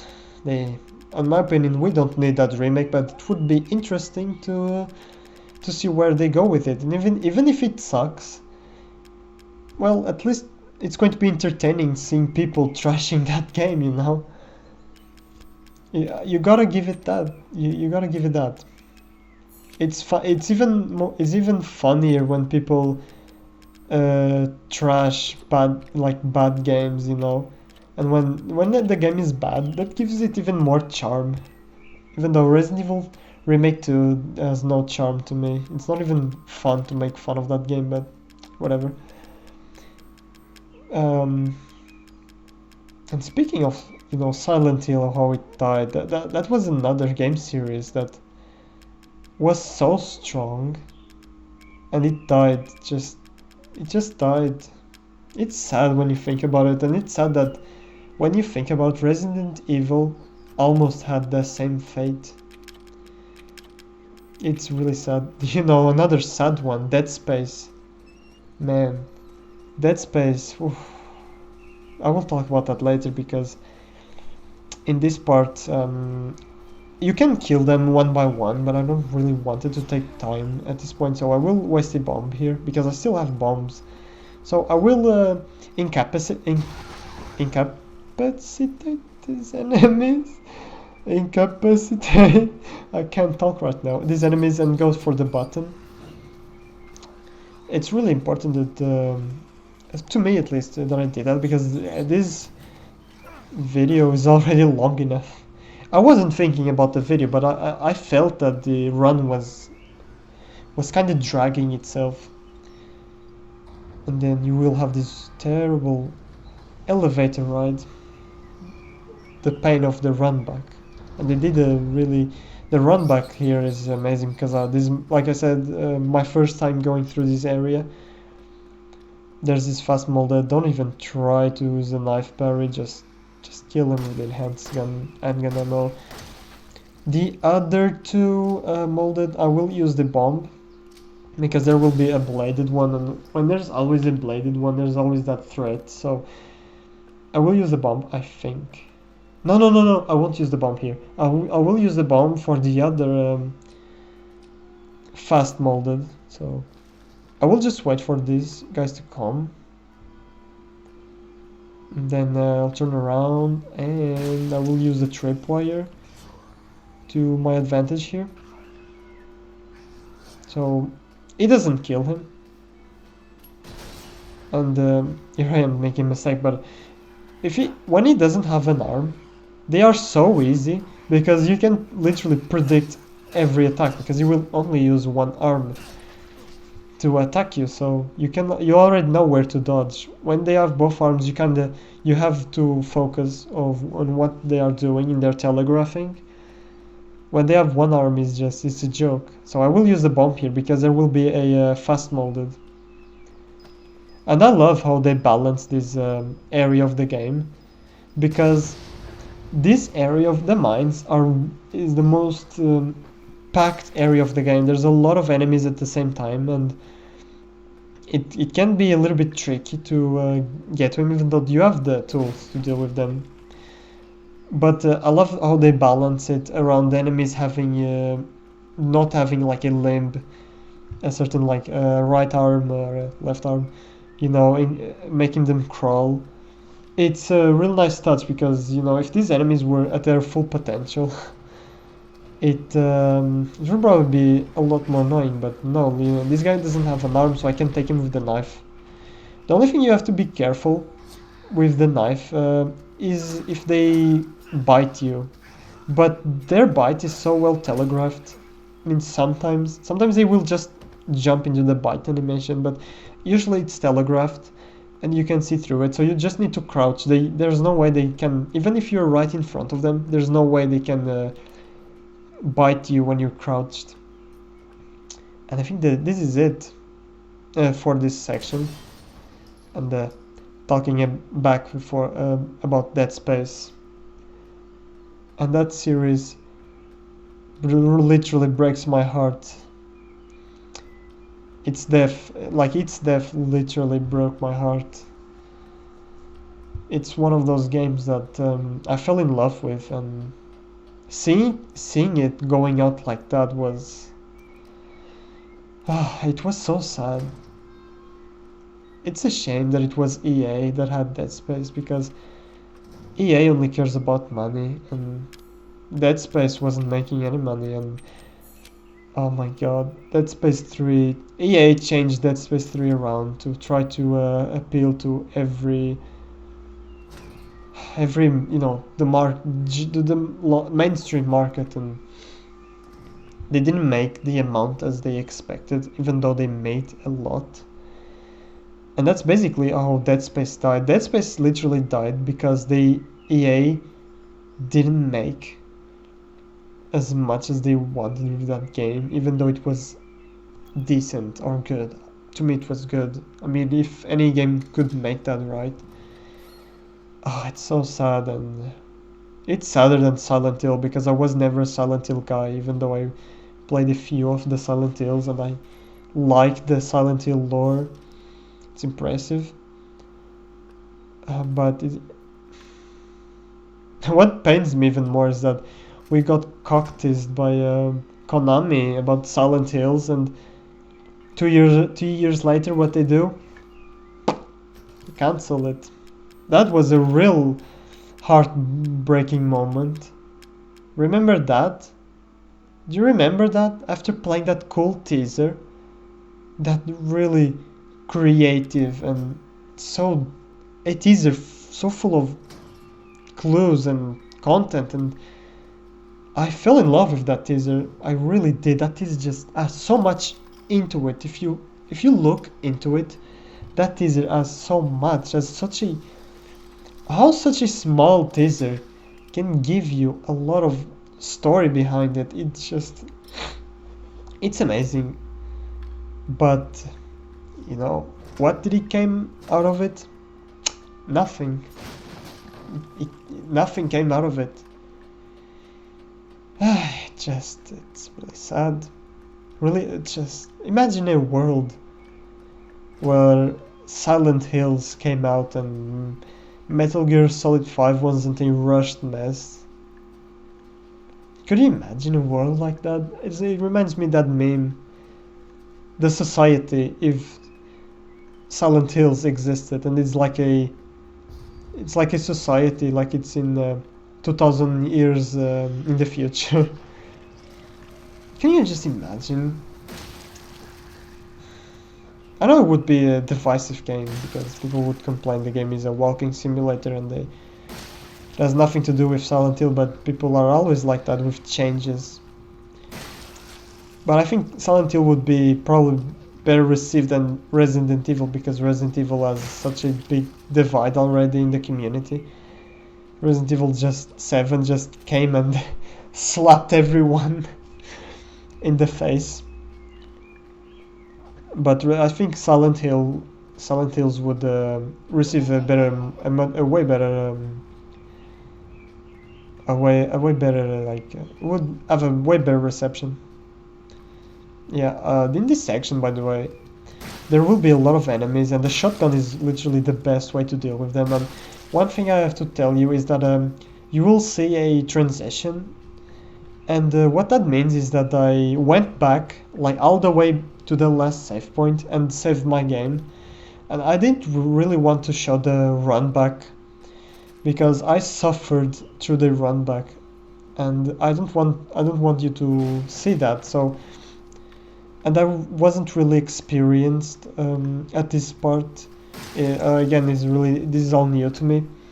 So what I did is after I dealt with every enemy in here and picked up all this stuff, I wasn't sure what was ahead of me, and I'm glad that I saved because if I continued forward, I probably would die, and I really would die. Honestly, I would. Doesn't matter because the fat molded will appear. So you will see transition right now. See, I literally went back to my last save and came back again, and I'm going to trigger the next fight. I'm sorry about that. I know it looks like bad in a run like this, but I just don't. The run back was miserable. The run back itself was miserable. I don't want to watch that, and it's like 2 run backs because I don't save once. I would save 4. So I literally do this path 4 times because you go and you return. And that would be on video. I did it way more times on my not successful attempts, and I will equip the Magnum here, which once again I went to the save room and used it. I equipped the Magnum, and I'm going to take out the fat guy. And I watched a run, and apparently you can bait his attack or his running attack and get past him, but I didn't really knew that, so I didn't do it. So that's it. Fat man's down, like Lucas says. And here's another transition. The transition of me returning back to the last save point and saving the game and returning back, because the next section is it's not hard anymore because I found a cheesy way to do it, and you'll see. And I uploaded this as a separated clip on my main channel. So you'll see how I'm going to take these fat guys right now. Look at this. I found out this spot. There is a really handy spot for you to take down these guys, and if you stand here or crouch under here, somehow they cannot hit you. That's really interesting. I think it's because of the range of their acid attack. And since I have a cover, since I have a like cover, the hitboxes kind of don't work. But it's kind of weird because it seems like he's literally vomiting in me. But once he, like I said before, when you fought in the barn, the hitboxes for the acid attacks are so weird. They look like Nier Automata hitboxes. So this is it. Each one will take 6 shots into the head before they die. So I will, since they explode when they die, they explode near you and you will take damage. So what I do is I give 6 shots into each of their heads, and don't shoot their bodies because they will counter it with an acid attack. So I will do it 5 times, and once I do it, I will basically get out of here. We'll try to squeeze under them. It would be cool if with the knife they didn't counter the acid didn't like counter you, because it would be fun to take them out just with the knife in that position. It would be look extra cheesy. But yeah, after you do that, just use the rest of your ammo to just deal with them. And that's it.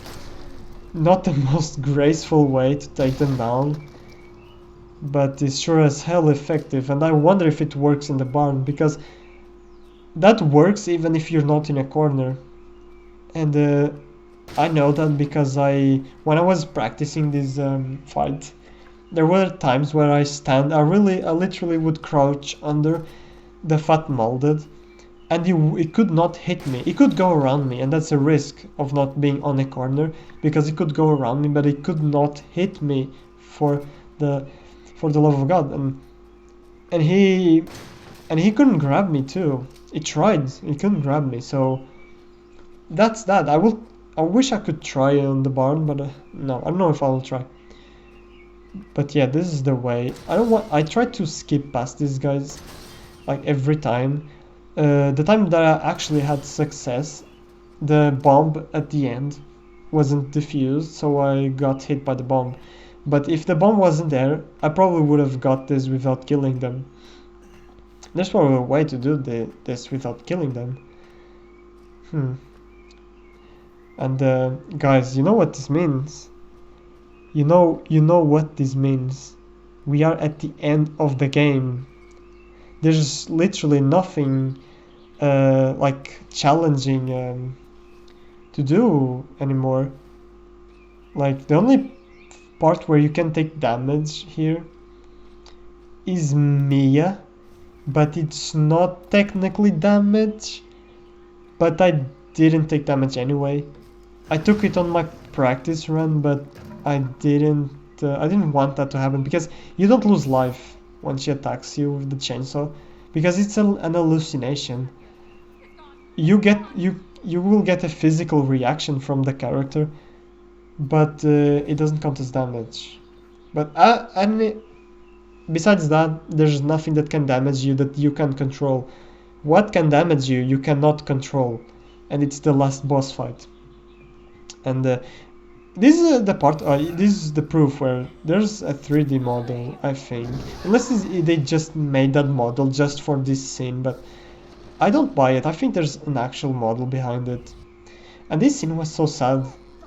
It's one of the best parts of this game. It's just you walk through this environment and you just remember about your journey, just like how far I've gotten. And it's really sad because the game is kind of trying to portray all the people that you killed, kind of make you remember them, because they were technically innocent. You just didn't have a choice to kill them because they were controlled, and especially Mia. And just remembering all this, just getting all emotional with the music and stuff like that.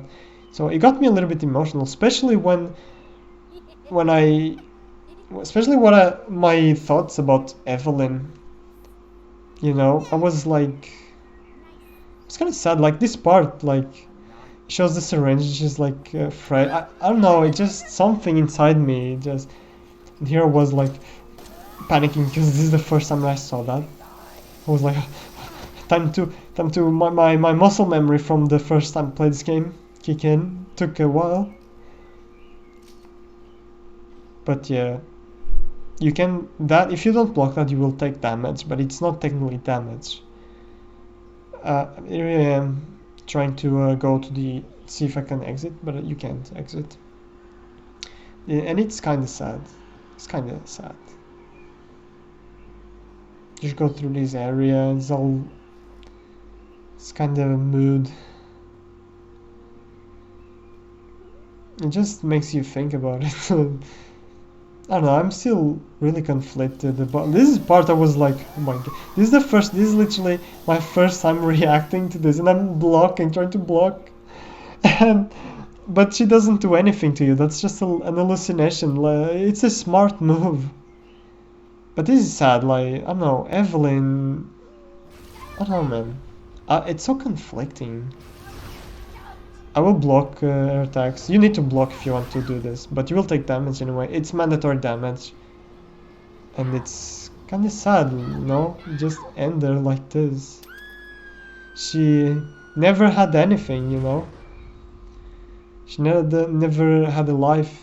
She never experienced, you know, the things that we experience normally. And you take her like this, and it's kind of miserable. It makes you think about it. Just, it hits you different when you think about it, you know.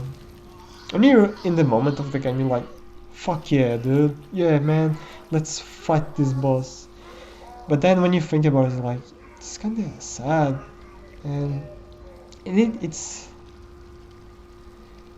such a gruesome way to go out too.